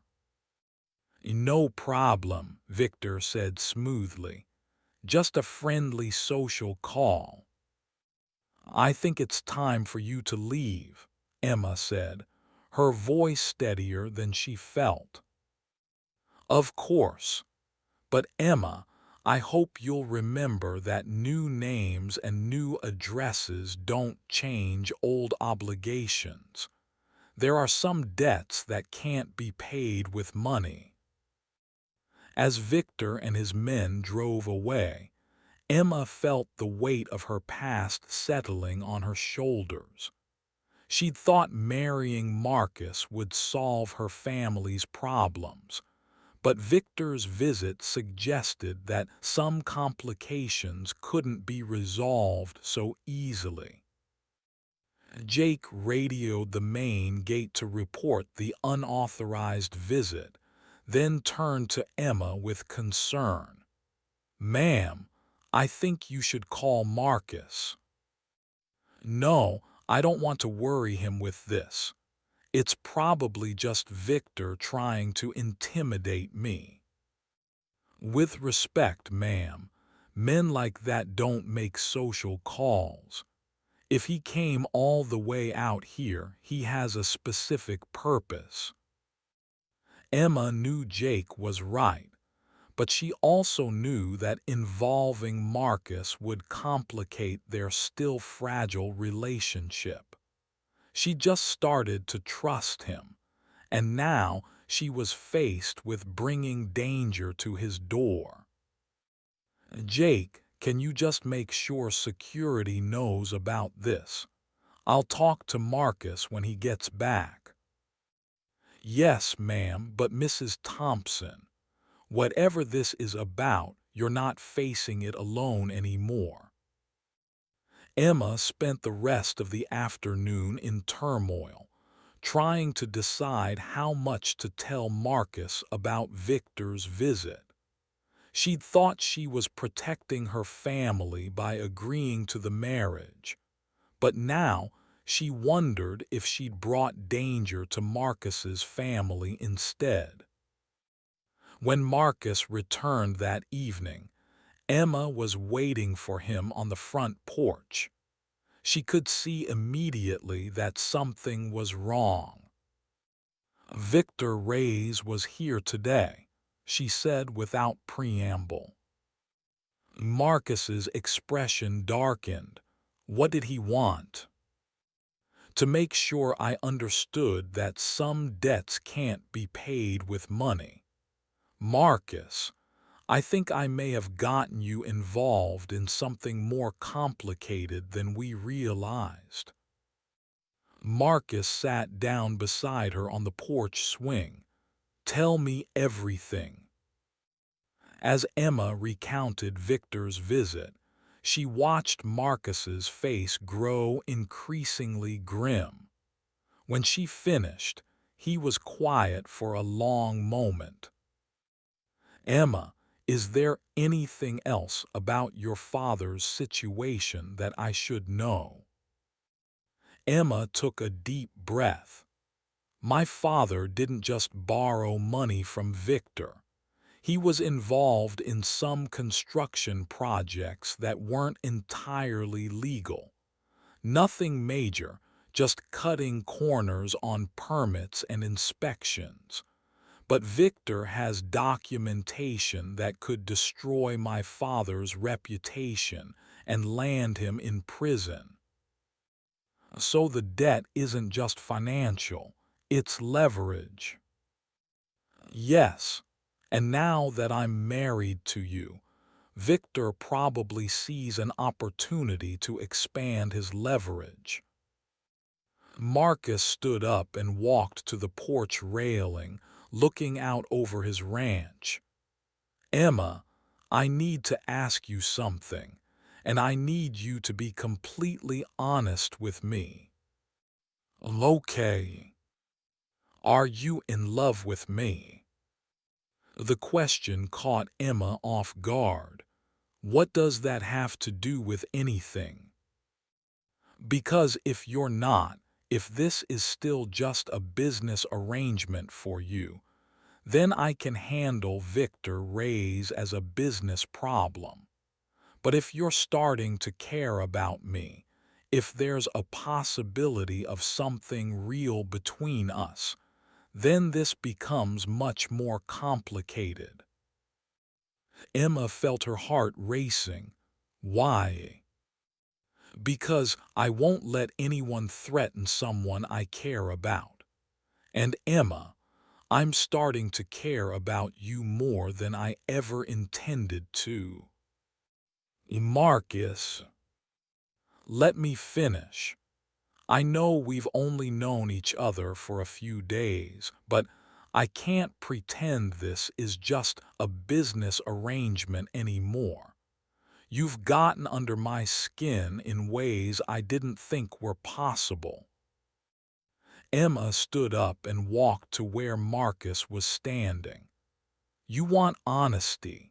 Here it is. I'm terrified of falling in love with you because I don't know if you're capable of loving me back. You've spent so many years protecting yourself that I'm not sure you know how to let someone in. And yet you're willing to try. I'm willing to try. But Marcus, I won't be responsible for bringing danger to your family. If Victor is going to be a problem, maybe I should leave. Marcus turned to face her, his expression intense. Emma, if you leave now, it won't be because of Victor Reyes. It'll be because you're scared of what's happening between us. Maybe I am scared. Good. So am I, but I'm more scared of losing you than I am of facing whatever consequences come from protecting you. Emma felt tears sting her eyes. You barely know me. I know enough. I know you're brave enough to run away from a wedding and smart enough to come back when you realized the situation had changed. I know you're kind enough to sacrifice your freedom for your father's safety, and strong enough to demand better treatment when you deserve it. I know you love horses and poetry, and that you spend your free time teaching people to read. What else do I need to know? You need to know that I come with complications. My family's problems don't end with Victor Reyes. There are other issues, other people who might see our marriage as an opportunity. Then we'll handle them together. Marcus, you don't understand. I'm not some damsel in distress who needs rescuing. I'm a woman with a complicated past and a family that makes questionable decisions. If you're looking for a simple, peaceful life, you should let me go. Marcus stepped closer to her, close enough that she could see the determination in his eyes. Emma, I spent years looking for simple and peaceful. What I found was empty and lonely. If complications are the price I pay for having you in my life, then I'll pay it gladly. And if I can't guarantee that I'll stay, if I get scared and run again, then I'll come after you again. And I'll keep coming after you until you believe that I'm not going anywhere. Emma felt something shift inside her chest, a wall she'd built around her heart beginning to crumble. That's either very romantic or very stalkerish. Marcus laughed, the tension breaking slightly. I'm hopping for romantic. It's working. As they stood on the porch in the gathering darkness, Emma realized that her marriage to Marcus Thompson had become something she'd never expected. A love story. It was complicated, dangerous, and uncertain, but it was real in a way that no arranged marriage should be. The question now was whether they could build a life together strong enough to withstand whatever challenges their pasts might bring to their door. The next morning, Emma woke to find Marcus already gone. A note on her bedside table explained that he'd left early to meet with security consultants about Victor's visit. Back by noon, the note read. Stay close to the house until I return. Emma appreciated his concern, but she also felt frustrated by the restrictions. She'd spent months feeling trapped by circumstances, and now she was feeling trapped by protection. After breakfast, she decided to visit the horses. The morning air was crisp and clear, and she found herself drawn to the pasture where her grandmother's mares were grazing. Estrella nickered softly as Emma approached, clearly remembering their interaction from the day before. "Hello, girl," Emma said softly, offering the mare a carrot she'd taken from the kitchen. "I wish Grandma could see you now." As she stood with the horses, Emma felt a sense of peace she hadn't experienced in months. This ranch, with its rolling hills and endless sky, reminded her of the summers she'd spent with her grandmother. It felt like home in a way that surprised her. "You're thinking deep thoughts," said a voice behind her. Emma turned to find Eleanor approaching, with a thermos of coffee and 2 cups. "I was thinking about my grandmother. She would have loved this place. Marcus told me you spent summers at her ranch. What was it like?" Emma accepted the coffee gratefully. It was freedom. My parents were always fighting about money, about the business, about everything. But at Grandma's ranch, there was just the work and the land and the animals. It was simple and honest. "Is that what you're looking for in your marriage to Marcus? Something simple and honest?" Emma considered the question. "I thought I was, but now I'm realizing that simple and honest might not be the same thing." "What do you mean?" "Simple would be accepting that this is a business arrangement and not expecting anything more. Honest would be admitting that I'm falling in love with my husband and hoping he might fall in love with me too." Eleanor smiled. "And which one are you choosing?" "I'm choosing honest, even though it's terrifying." "Good, because Marcus needs someone who will be honest with him, even when it's difficult." They stood in comfortable silence, watching the horses graze. Finally, Eleanor spoke again. "Emma, I need to tell you something about Marcus that he probably won't tell you himself." "What?" "He's been in love before. Not recently, but when he was in his 20s. Her name was Jennifer, and she was everything he thought he wanted in a wife." Emma felt a pang of jealousy. What happened? "She left him for his business partner. But that's not the important part. The important part is that she left him because she said he was too guarded, too protective of himself to ever really let her in." "And you're telling me this because?" "Because I see him letting you in. I see him taking risks with you that he never took with her. I think you're the first person he's ever trusted enough to show his real self to." Emma felt the weight of that responsibility. What if I hurt him? "Then you'll hurt him. But Emma, what if you heal him instead?"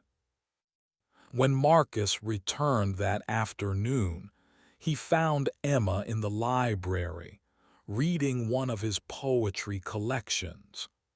She looked up as he entered, and he could see something had changed in her expression. "How did the security meeting go?" she asked.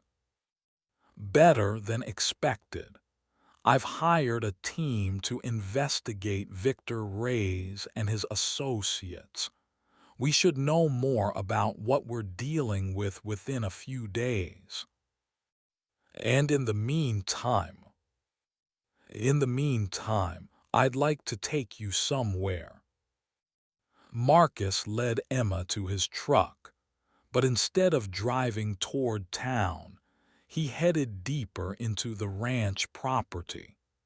They drove for 20 minutes over increasingly rough terrain until they reached a hill that overlooked the entire ranch. "This is my favorite spot on the property," Marcus said as they got out of the truck. "I come here when I need to think." The view was spectacular. Emma could see the main house in the distance, the pastures with their grazing animals, and the oil derricks that funded it all. But beyond that, she could see the desert stretching toward the horizon, wild and untamed. "It's beautiful," Emma said. "Emma, I want to tell you something. Yesterday, when you told me about Victor's visit, my first instinct was to handle it like a business problem. Hire security, make calls, throw money at it until it went away. That seems reasonable. But then I realized that approach was treating you like an asset to be protected rather than a partner to be consulted. I don't want to make that mistake." Emma turned to face him. "What are you saying?" "I'm saying that whatever we face, I want to face it with you, not for you. I want your input, your ideas, your partnership, even if it means more risk for both of us." "Marcus, that's not how you've handled problems in the past." "No, it's not. But you're not a problem to be handled. You're my wife, and I want to be your husband in every sense of the word." Emma felt her heart speed up. "What does that mean exactly?" "It means I'm in love with you, Emma. I know it's too soon, I know it's complicated, I know it's not what either of us planned. But I'm in love with you, and I want to build a real marriage with you." Emma stared at him, processing his words. "You're in love with me." "Completely, terrifyingly, unexpectedly, but yes." "Marcus, You don't have to say anything back. I just needed you to know where I stand." Emma stepped closer to him, reaching up to touch his face. "I love you too." "You do." "I do, and it scares me to death." Marcus pulled her into his arms, and for the first time since their wedding day, he kissed her. It was gentle and tentative at first, but as Emma responded, it deepened into something passionate and real. When they finally broke apart, both of them were breathless. "So what happens now?" Emma asked. "Now we figure out how to be married to each other, instead of just married to the idea of each other. And Victor, and all the complications. We'll handle them together, as partners, as husband and wife." As they stood on the hill overlooking Marcus's ranch, Emma realized that her life had taken another unexpected turn. She'd married a stranger for practical reasons, but she'd fallen in love with the man she'd discovered beneath the business arrangement.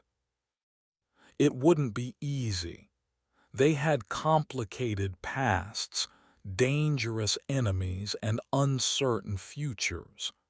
But they had something that couldn't be bought or negotiated. They had each other, and they had love. For the first time since she'd agreed to marry Marcus Thompson, Emma felt like she was exactly where she was supposed to be. That evening, Emma and Marcus sat in the library, making plans for their future. They talked about practical things, security measures, legal protections, financial arrangements. But underneath the practical discussion was a deeper conversation about trust and partnership. "I want to meet with Victor," Emma said suddenly. Marcus looked up from the security report he was reading. "Absolutely not." "Marcus, we agreed we were going to handle this together. That means I get a say in the approach." "Having a say doesn't mean putting yourself in danger." "But it might mean putting myself in a position to find out what he really wants. Victor isn't just a thug, Marcus.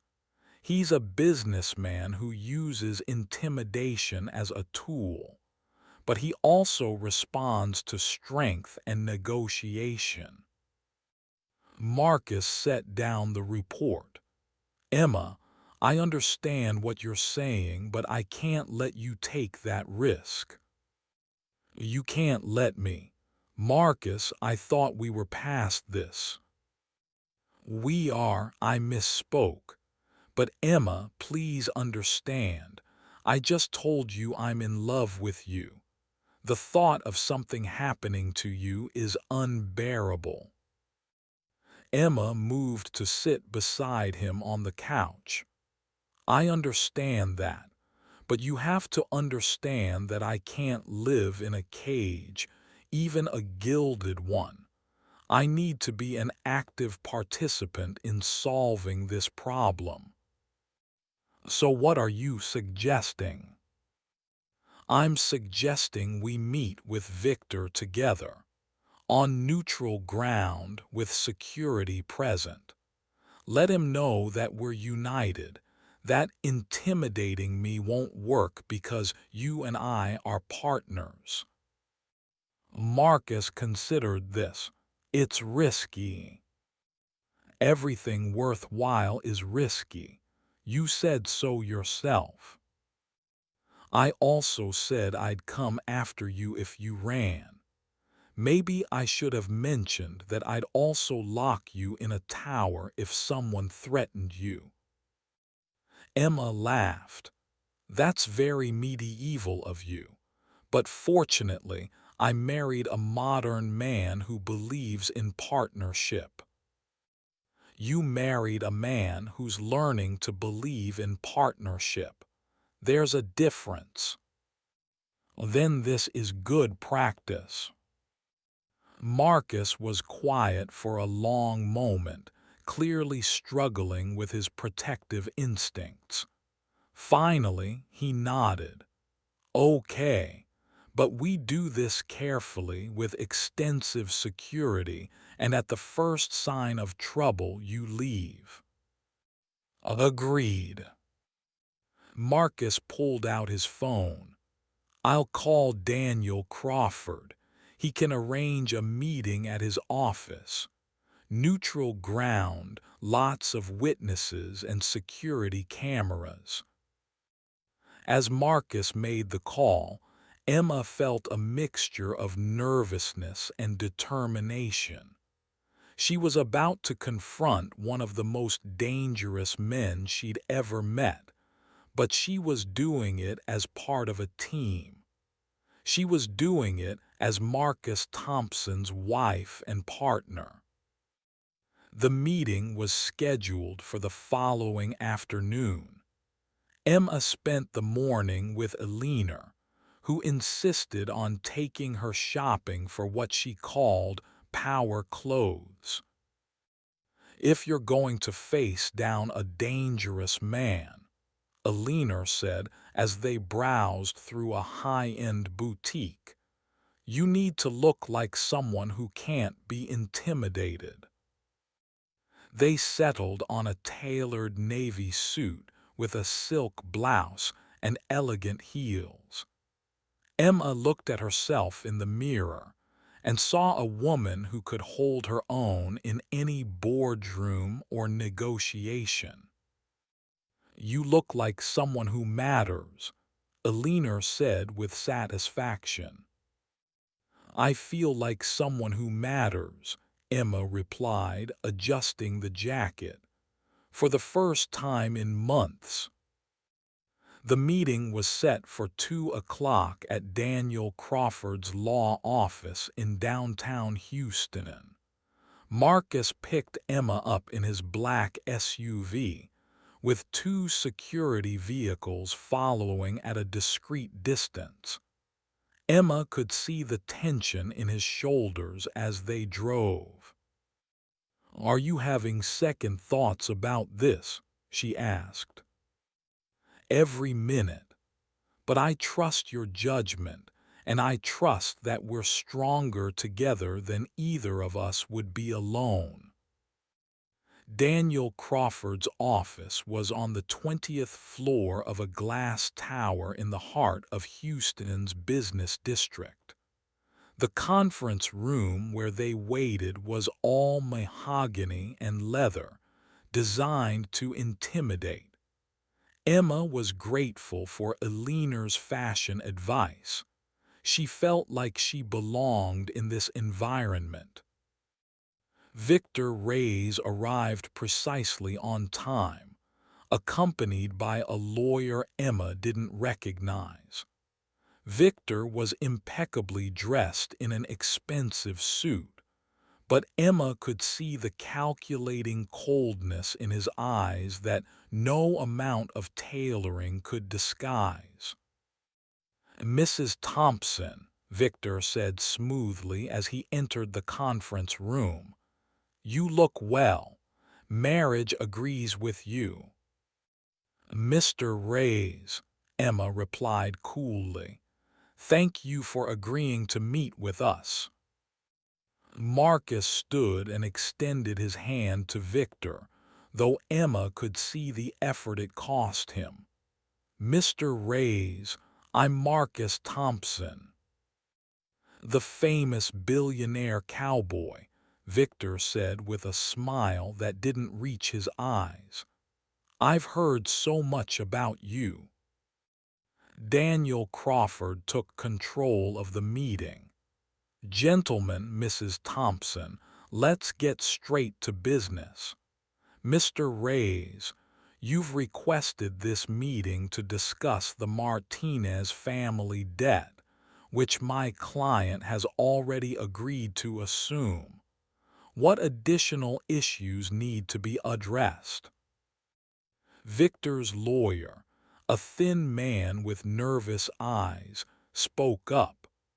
"My client has concerns about certain collateral arrangements that extend beyond simple financial obligations." Emma leaned forward. "What kind of collateral arrangements?" Victor smiled at her directly. "Emma, your father and I have had a business relationship for many years. During that time, he provided me with certain services that went beyond construction work." "What kind of services?"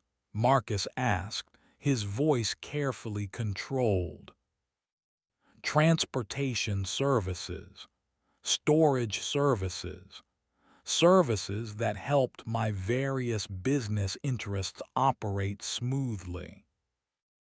Emma felt her stomach drop. Her father hadn't just borrowed money from Victor. He'd been actively involved in whatever illegal operations Victor was running. "Are you saying my father was involved in criminal activity?" Emma asked.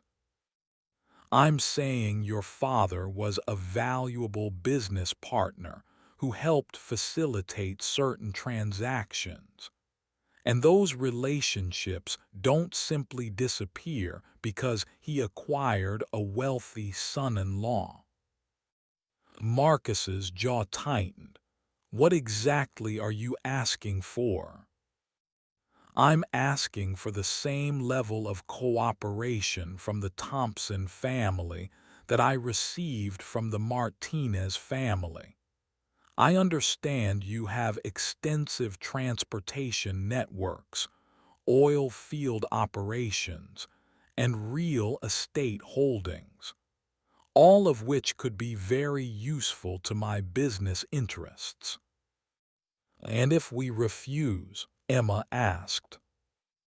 Victor's expression hardened slightly. Then I would be forced to share certain documentation with law enforcement agencies. Documentation that would be very damaging to Roberto Martinez's reputation and freedom. Emma felt anger flare inside her. You're trying to blackmail us. I'm trying to maintain profitable business relationships. The Martinez Construction Company has been useful to me for years. I see no reason why the Thompson Ranch couldn't be equally useful. Marcus stood up abruptly. This meeting is over. I don't think so, Victor said calmly. You see, Mr. Thompson, you may be wealthy, but wealth doesn't make you untouchable. I have resources and connections that extend far beyond what money can buy. Is that a threat? Marcus asked. It's a reality. Emma, your father understood the importance of maintaining our relationship. I hope you'll be equally understanding.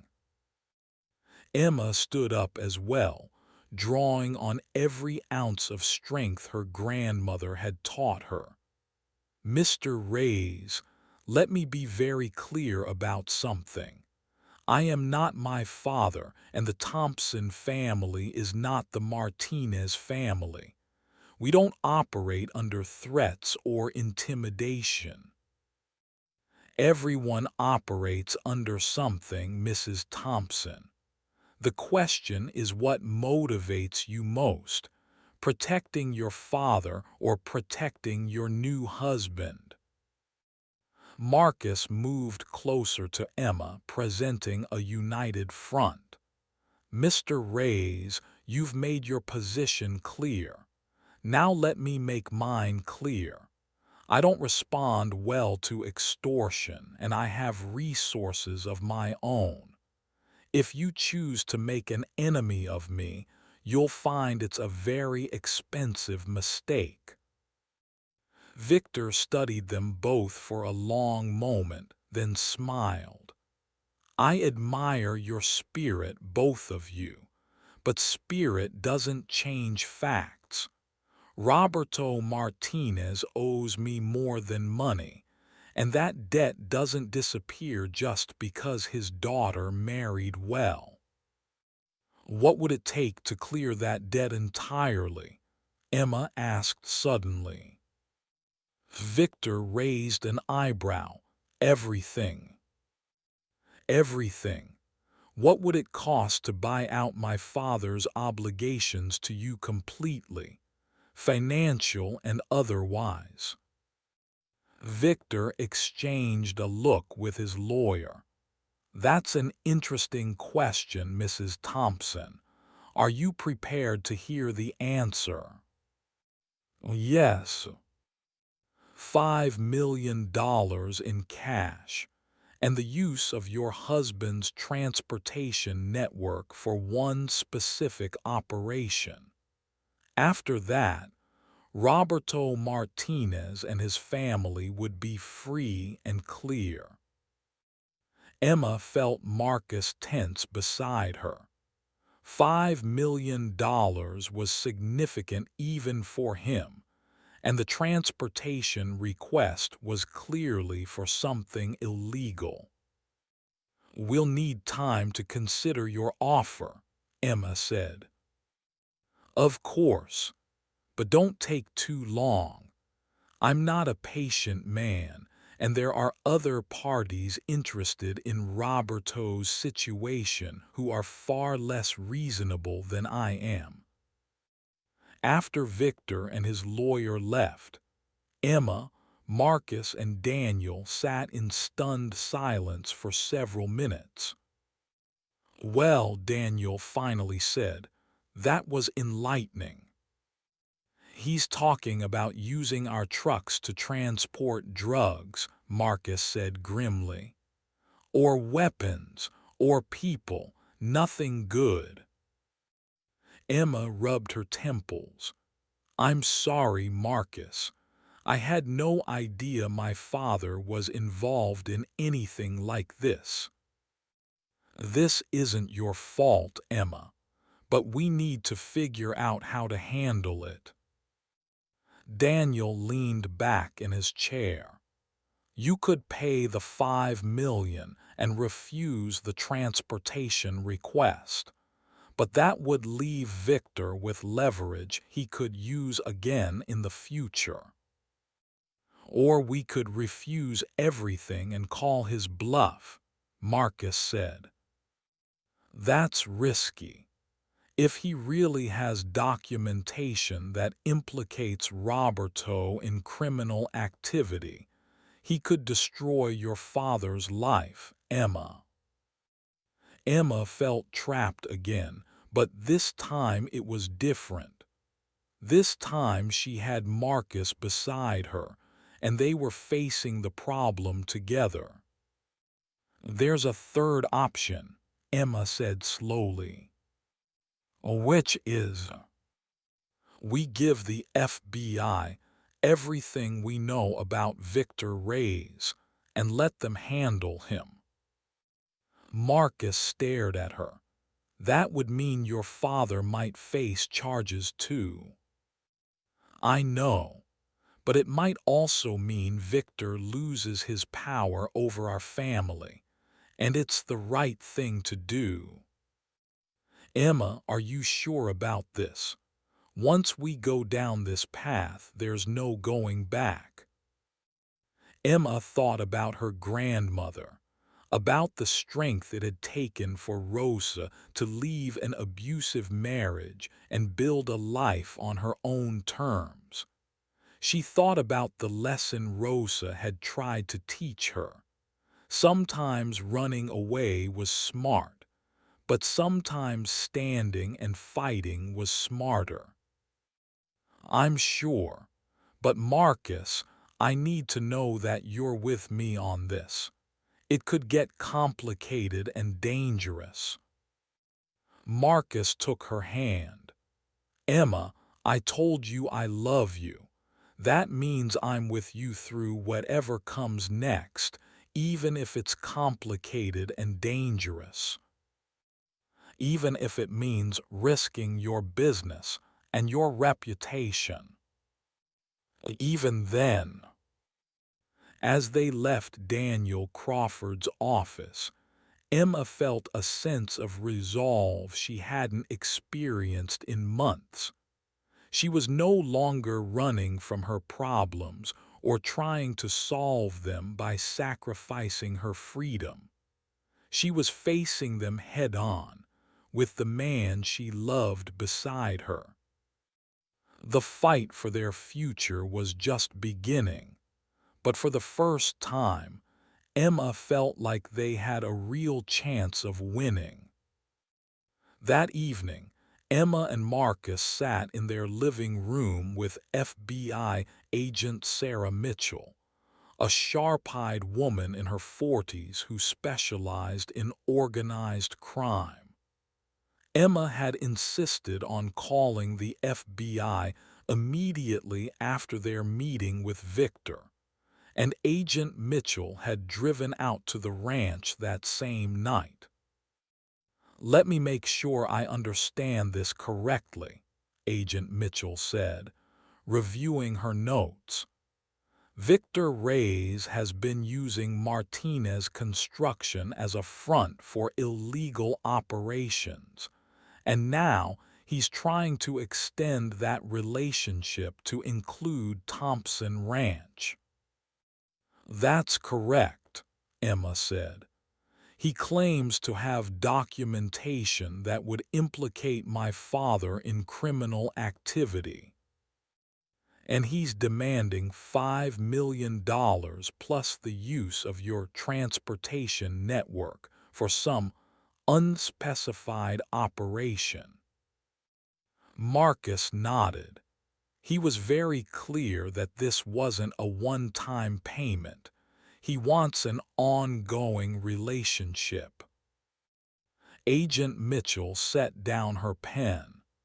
I have to tell you, we've been investigating Victor Reyes for 2 years. He's suspected of involvement in drug trafficking, money laundering, and human trafficking. But he's been very careful to insulate himself from direct evidence. So our information could be helpful to your investigation, Emma asked. Very helpful, but I need to be honest with you about what this means. If your father has been involved in Reyes's operations, he could face criminal charges. Are you prepared for that possibility? Emma felt Marcus squeeze her hand. Agent Mitchell, my father made his choices. I can't control the consequences of those choices, but I can control my own choices, and I choose to do the right thing. What would you need from us? Marcus asked. We'd want you to wear wires to any future meetings with Reyes. We'd also need access to any documents or communications you have regarding his demands. And in exchange, we'd provide you with protection, and we'd do everything possible to minimize your father's exposure if he cooperates with our investigation. Emma looked at Marcus. What do you think? I think we need to call your father and let him know what we're planning. He deserves a chance to make his own decision about cooperation.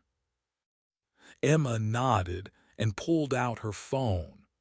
Roberto Martinez answered on the second ring. Papa, I need to tell you something important. Emma explained the meeting with Victor and their decision to contact the FBI. She could hear her father's sharp intake of breath when she mentioned the federal investigation. Mija, you don't understand what you're getting involved in. Victor has connections everywhere. He's not just a criminal. He's part of a network that includes people in law enforcement, in government. All the more reason to do this the right way, Papa. Agent Mitchell is here now. She wants to talk to you. There was a long pause. Put her on.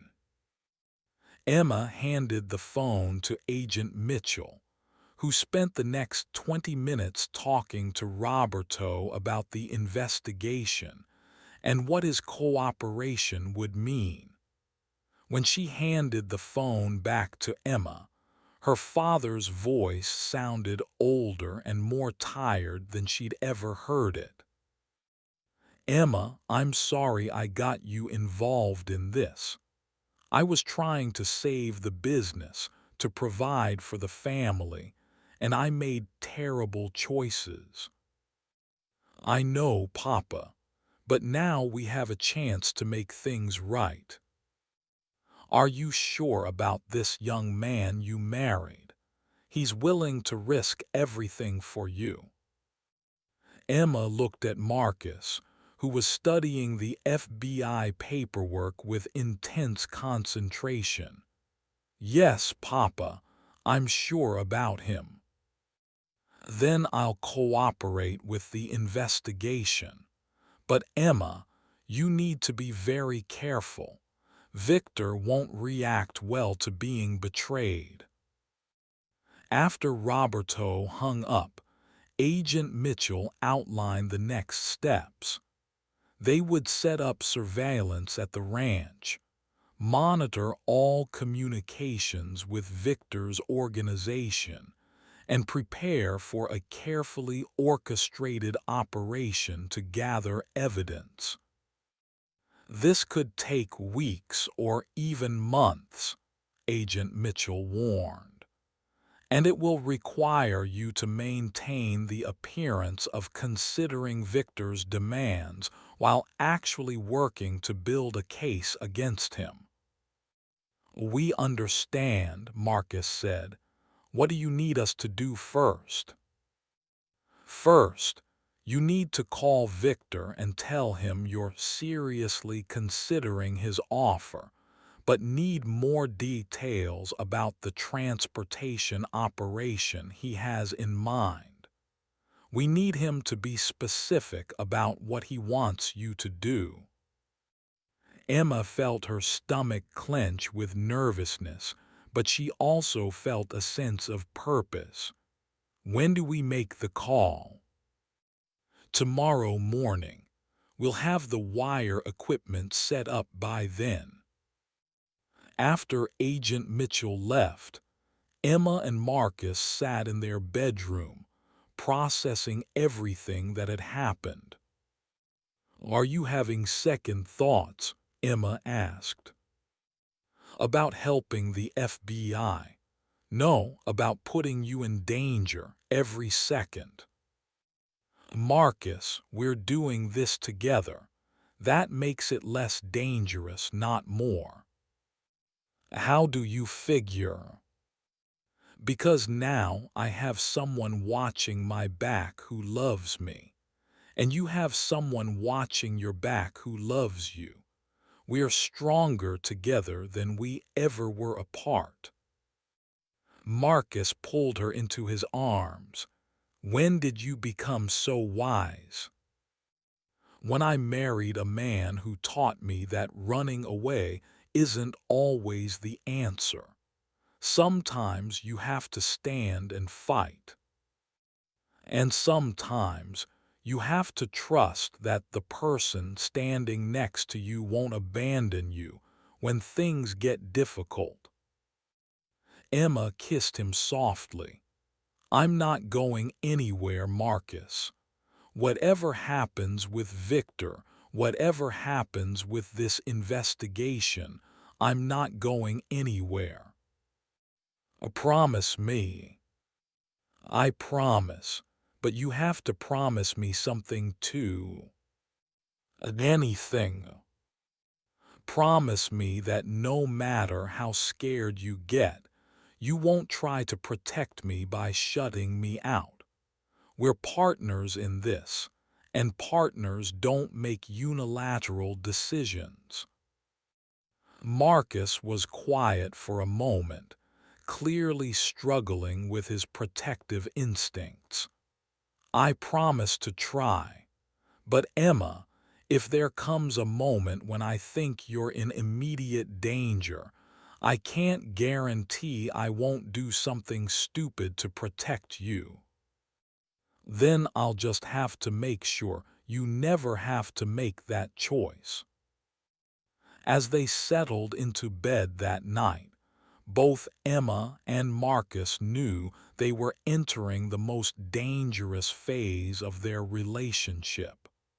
They were about to take on a criminal organization, risk their safety and their future, and trust their love to carry them through whatever came next.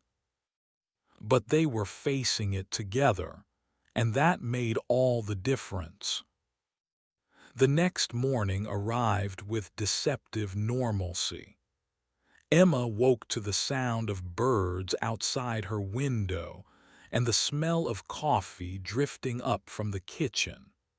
For a moment, she almost forgot about the FBI equipment being installed throughout the house and the dangerous phone call she would need to make. Agent Mitchell arrived early with a technical team that spent 2 hours setting up recording equipment and testing Emma's wire. The device was smaller than Emma had expected, virtually invisible once properly positioned. "Remember," Agent Mitchell coached her as they prepared for the call, "we need Victor to be specific about what he wants you to transport, when, and where. The more details we can get him to state explicitly, the stronger our case becomes." Emma nodded, her mouth dry with nervousness. Marcus sat beside her, his hand on her knee providing silent support. "You don't have to do this," he said quietly. "We can find another way." "There is no other way," Emma replied. "And besides, I want to do this. I want to help stop him." At exactly 10 o'clock, Emma dialed Victor's number. He answered on the second ring. "Mrs. Thompson, I was hoping to hear from you." "Mr. Reyes, my husband and I have discussed your proposal. We're interested, but we need more specifics about what you're asking us to do." "Wise of you to want details. I appreciate business people who ask the right questions." "So what exactly would this transportation operation involve?" Victor was quiet for a moment, and Emma worried he might be suspicious. "Mrs. Thompson, are you somewhere we can speak freely?" Emma's heart raced, but she kept her voice steady. "Of course, I'm at home with my husband." "Good. Here's what I need. I have a shipment coming in from Mexico next week. Special cargo that requires discreet transportation from the border to Houston. Your husband's trucking operation would be perfect for this." "What kind of cargo?" "Let's just say it's valuable merchandise that certain government agencies might misunderstand." Emma looked at Agent Mitchell, who nodded encouragingly. "Mr. Reyes, I need you to be more specific. My husband doesn't get involved in operations he doesn't fully understand." "Smart man. All right, Mrs. Thompson. I'm talking about pharmaceuticals. High-end pharmaceuticals that aren't yet approved for distribution in the United States but are in high demand among certain clientele." It was a careful way of describing drugs, but Agent Mitchell was taking notes rapidly. Emma pressed for more details. "How much merchandise are we talking about?" "Approximately 200 kilograms. The shipment will cross the border near McAllen and needs to be in Houston within 12 hours. "And what happens after Houston?" "That's not your concern. Your job would be to provide the transportation and ensure the cargo arrives safely. In exchange, your father's obligations to me would be completely satisfied." Emma felt a surge of anger at Victor's casual tone, as if he was discussing a legitimate business transaction. "And the $5 million? Consider that a good faith payment, proof that you're serious about our new relationship. When would this need to happen? Next Wednesday. I'll provide the exact pickup location and timing once we have an agreement. Agent Mitchell was writing frantically, clearly excited by the level of detail Victor was providing. Mr. Reyes, I need to discuss this with my husband and get back to you. Of course, but Mrs. Thompson, I need an answer by Friday. If you can't provide what I need, I'll have to make other arrangements, and those arrangements might not be as beneficial for your father. I understand. I'll call you Friday morning. After Emma hung up, Agent Mitchell looked pleased. That was perfect. He gave us specific quantities, locations, and timing. Plus, he clearly described drug trafficking. So we have enough to arrest him? Marcus asked. Not yet. We need to catch him in the act, but this gives us enough to set up the operation. Emma felt a mixture of relief and apprehension. What happens next? Next, we set a trap. We're going to let Victor think you've agreed to his terms, but when his shipment arrives, we'll be waiting. Marcus frowned. That puts Emma directly in the line of fire. Actually, no. Emma and Marcus will be safely away from the actual operation. We'll use their trucking company, but with federal agents as drivers. And Victor won't suspect anything. Not if we do this right. Victor is arrogant, and arrogant criminals make mistakes. We're going to give him exactly what he thinks he wants. Over the next 3 days, Emma and Marcus worked closely with the FBI to plan the operation. They provided detailed information about their trucking routes, schedules, and procedures. Agent Mitchell's team studied every aspect of the Thompson Ranch operation to ensure they could convincingly pose as Marcus's employees. On Thursday evening, Emma called Victor back. Mr. Reyes, we've decided to accept your proposal. Excellent. I knew you were smart people.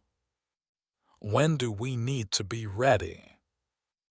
Wednesday morning at 6 a.m. You'll send one of your trucks to the coordinates I'm about to give you. The driver should ask for Manuel and say he's there for the pharmacy delivery.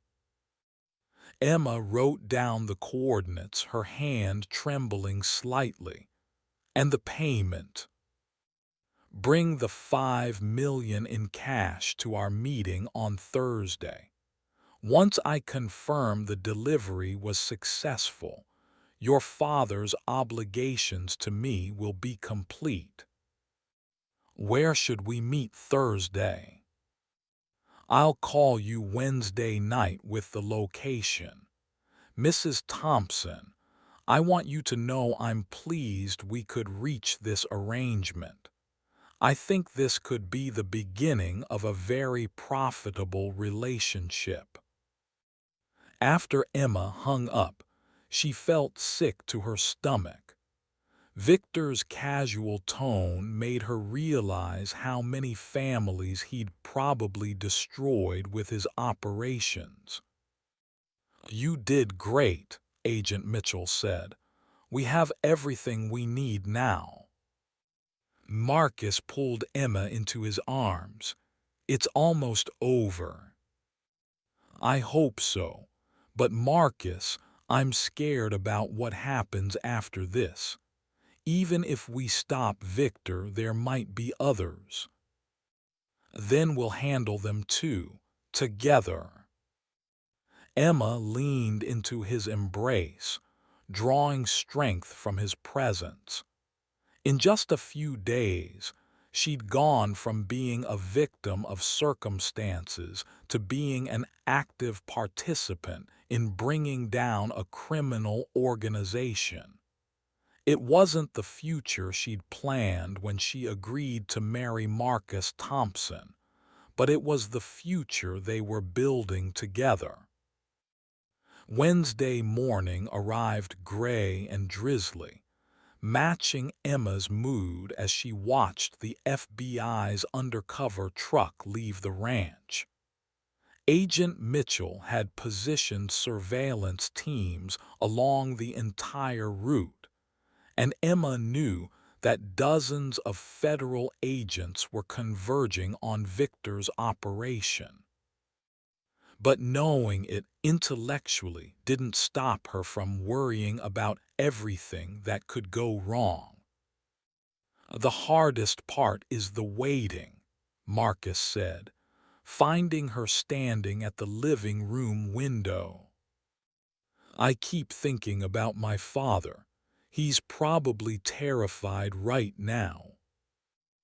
Agent Mitchell said they'd moved him to a safe house yesterday. "He's protected." Emma nodded, but she couldn't shake her anxiety. What if Victor suspects something? What if this goes wrong and he disappears? Then we'll have tried our best to do the right thing. That's all we can control. At noon, Agent Mitchell called with an update. The pickup went smoothly. Victor's people loaded the truck without suspicion. "We're tracking the shipment now." "How long until you move in?" Emma asked. "As soon as the truck reaches the delivery point in Houston. We want to catch Victor with the drugs in his possession." The afternoon dragged on endlessly. Emma tried to read, tried to work on ranch correspondence, tried to focus on anything other than the operation unfolding across Texas. But her mind kept returning to all the ways the plan could fail.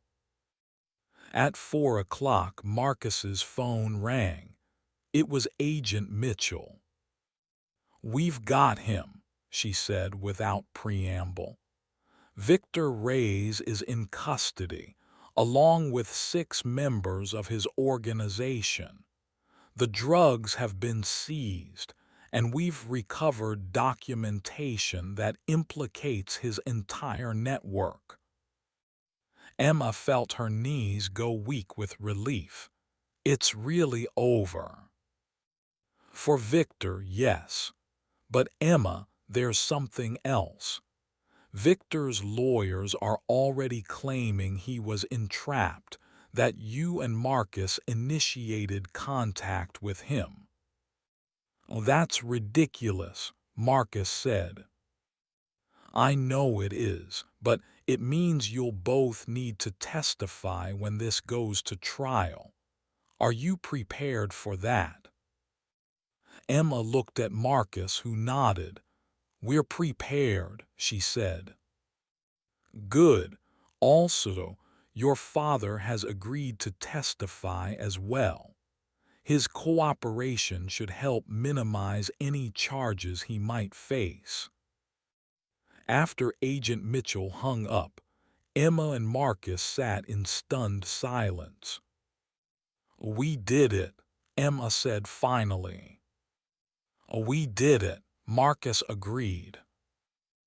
Emma felt tears start to flow, a release of months of tension and fear. Marcus pulled her into his arms, and they held each other as the reality of their victory sank in. "You know what this means," Marcus said after a while. What? It means we're free, really free. No more threats, no more blackmail, no more looking over our shoulders. It means we can figure out what kind of marriage we want to have without all these external pressures. Marcus pulled back to look at her. And what kind of marriage do you want to have? Emma smiled through her tears. The kind where we face problems together. The kind where we trust each other completely.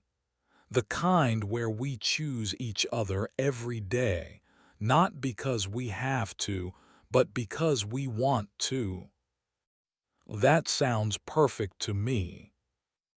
As they kissed in the afternoon light streaming through their living room windows, Emma realized that their arranged marriage had become something far more valuable than either of them had ever imagined. They'd become true partners, bound not by contracts or obligations, but by love and choice and the shared experience of fighting for their future together. The story of Marcus and Emma Thompson was just beginning, but it was beginning with the strongest possible foundation.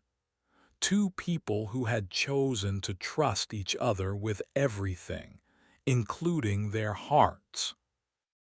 That evening, as Emma and Marcus celebrated with Alina and the ranch staff, Emma received a call from her father.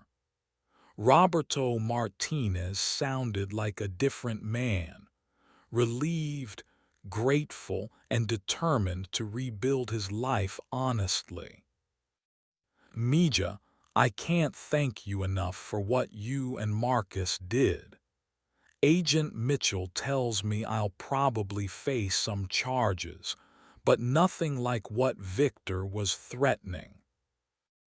Papa, are you going to be all right? I think so. I've learned something important through all this, that shortcuts always have a price, and that price is usually higher than you expect to pay. What will you do now? Start over. Build the business the right way this time. And Emma, I want you to know how proud I am of you. You married Marcus to save our family, but you saved yourself too. After the call, Emma found herself thinking about the journey that had brought her to this moment. 6 months ago, she'd been a single librarian living paycheck to paycheck. Now she was the wife of a billionaire, a key witness in a federal criminal case, and most importantly, a woman who had discovered her own strength. Regrets? Marcus asked, joining her on the front porch where she was watching the sunset. About which part? Any of it. The arranged marriage, the danger, the FBI operation. Would you change anything if you could? Emma considered the question seriously. I might change how scared I was at the beginning. I might have tried to trust you sooner. But would I change the fundamental experience? No, I wouldn't change anything that led me to this moment. Not even running away on our wedding day. Especially not that. Running away forced us to really talk to each other. It made us choose each other instead of just accepting each other. Marcus pulled her closer. You know, when I first decided to find a wife through an arranged marriage, I thought I was being practical. I thought I was protecting myself from getting hurt.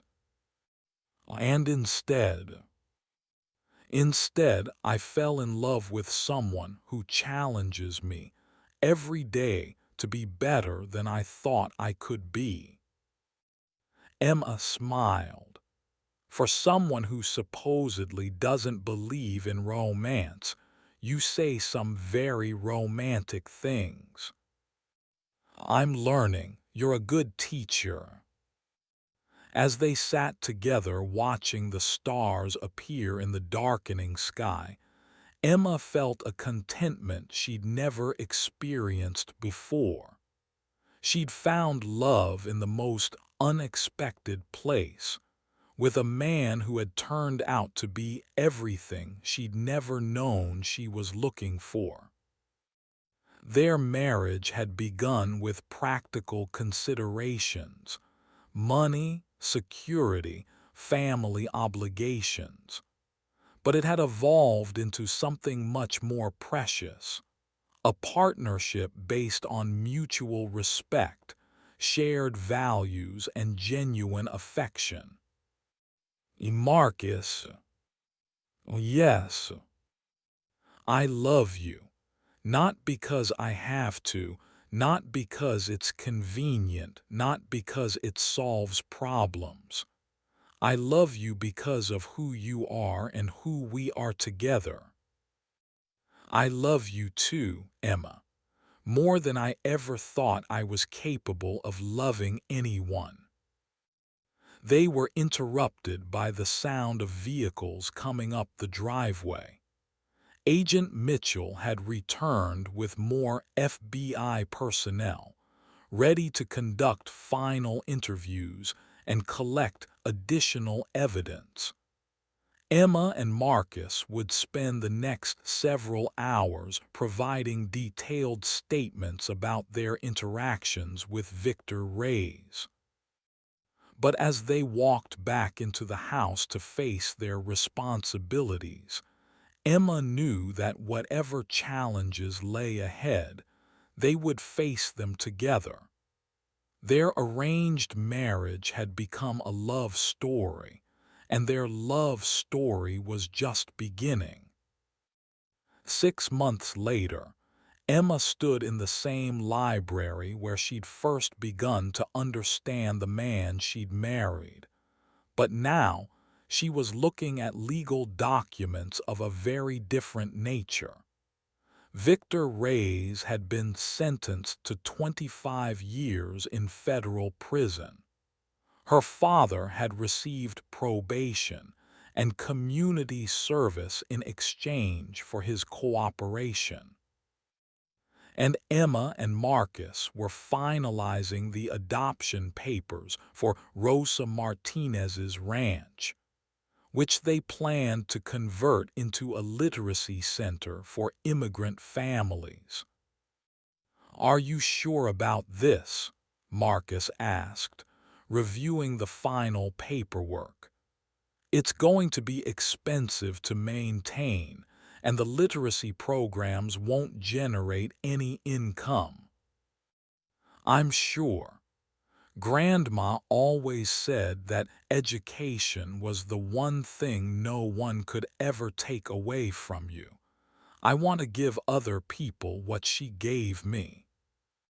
Marcus signed the papers with a smile. "Then let's do it." Emma had discovered that being married to a billionaire meant having the resources to make dreams reality. But more importantly, she discovered that being married to Marcus Thompson meant having a partner who supported her dreams and encouraged her to think bigger than she'd ever thought possible.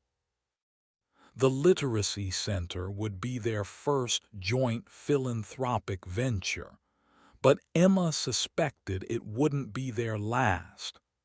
Marcus had started talking about sustainable energy projects and water conservation initiatives. Marriage had awakened his social conscience in ways his business success never had. "Mrs. Thompson," said Jake Williams, appearing in the library doorway, You have visitors."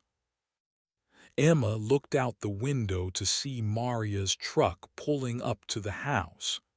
Her cousin climbed out, followed by a man Emma didn't recognize. "That's Diego," Marcus said, nodding her expression. "Maria's been bringing him around the ranch for the past few weeks." "Really? She didn't mention anyone to me." "She's been cautious, but I think she's finally ready to introduce him to the family." Emma felt a surge of happiness for her cousin. Maria had been alone for so long, devoted to her independence and her desert lifestyle. If she was ready to let someone into her life, he must be special. The introductions went well. Diego turned out to be a park ranger who shared Maria's love of the outdoors and her commitment to conservation. Emma could see the way Maria's face softened when she looked at him, and she recognized the expression from her own mirror. "So when's the wedding?" Emma asked teasingly as they sat on the front porch. "Who said anything about a wedding?" Maria replied, but she was smiling. "I recognize the signs. You have the same look I had when I was trying to convince myself I wasn't falling in love." "Emma's right," Marcus added. "She spent weeks insisting our marriage was purely business while looking at me like I hung the moon." "I did not look at you like you hung the moon," Emma protested. "You absolutely did. You still do, actually." As the evening progressed, Emma found herself reflecting on how much her life had changed. A year ago, she'd been alone, struggling financially, and convinced she'd never find love. Now she was surrounded by family, both blood family and chosen family, planning projects that would help other people, and married to a man who made her laugh every day. "What are you thinking about?" Marcus asked as their guests prepared to leave. "I'm thinking about how lucky we are." "Lucky how?" "Lucky that we found each other. Lucky that we were brave enough to let this become real. Lucky that we have the resources to make a difference in other people's lives." Marcus pulled her into his arms. "I used to think luck was just preparation meeting opportunity, but now I think luck is being open to possibilities you never saw coming. Like marrying a stranger who turns out to be perfect for you." "Exactly like that." As they said goodbye to Maria and Diego, Emma felt a deep sense of gratitude for the unexpected journey that had brought her to this moment. She'd entered into an arranged marriage thinking she was sacrificing her freedom for her family's security. Instead, she'd found a love that gave her more freedom than she'd ever imagined possible. Marcus had given her the space to become the person she was meant to be, while showing her what it meant to be truly partnered with someone. Together, they were building something bigger than either of them could have created alone. That night, as they prepared for bed, Marcus handed Emma a small wrapped package. "What's this for?" she asked. "Our 6-month anniversary. I know it's not traditional, but I wanted to mark the day we decided to make this marriage real." Emma unwrapped the package to find a simple gold locket. Inside was a tiny photograph of her grandmother's ranch house, the place where their love story had really begun. Marcus, it's beautiful. I had the photograph taken the day after you ran away. I wanted to remember the place where I realized I was falling in love with you. Emma felt tears in her eyes. You know, when I was a little girl, I used to dream about finding true love, but I never imagined it would come disguised as a business arrangement. The best things in life usually come disguised as something else. What's our life disguised as now?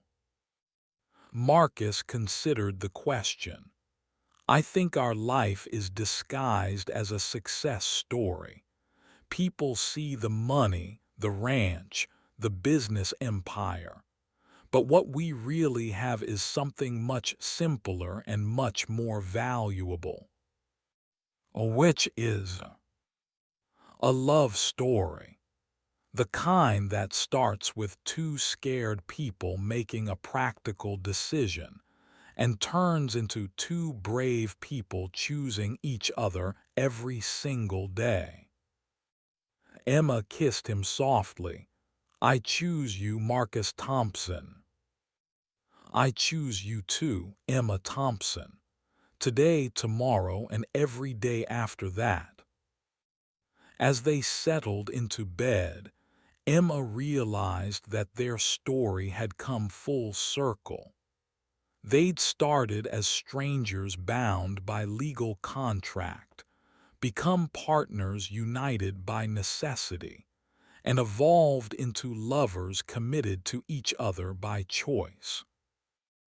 The arranged marriage that had once felt like a prison had become the foundation for the freest, most joyful life Emma had ever imagined. And the man who had once seemed like a cold business deal had become the warmest, most generous presence in her world. Their love story was unconventional, complicated, and absolutely perfect for them. And as Emma drifted off to sleep in her husband's arms, she knew that this was just the beginning of their happily ever after.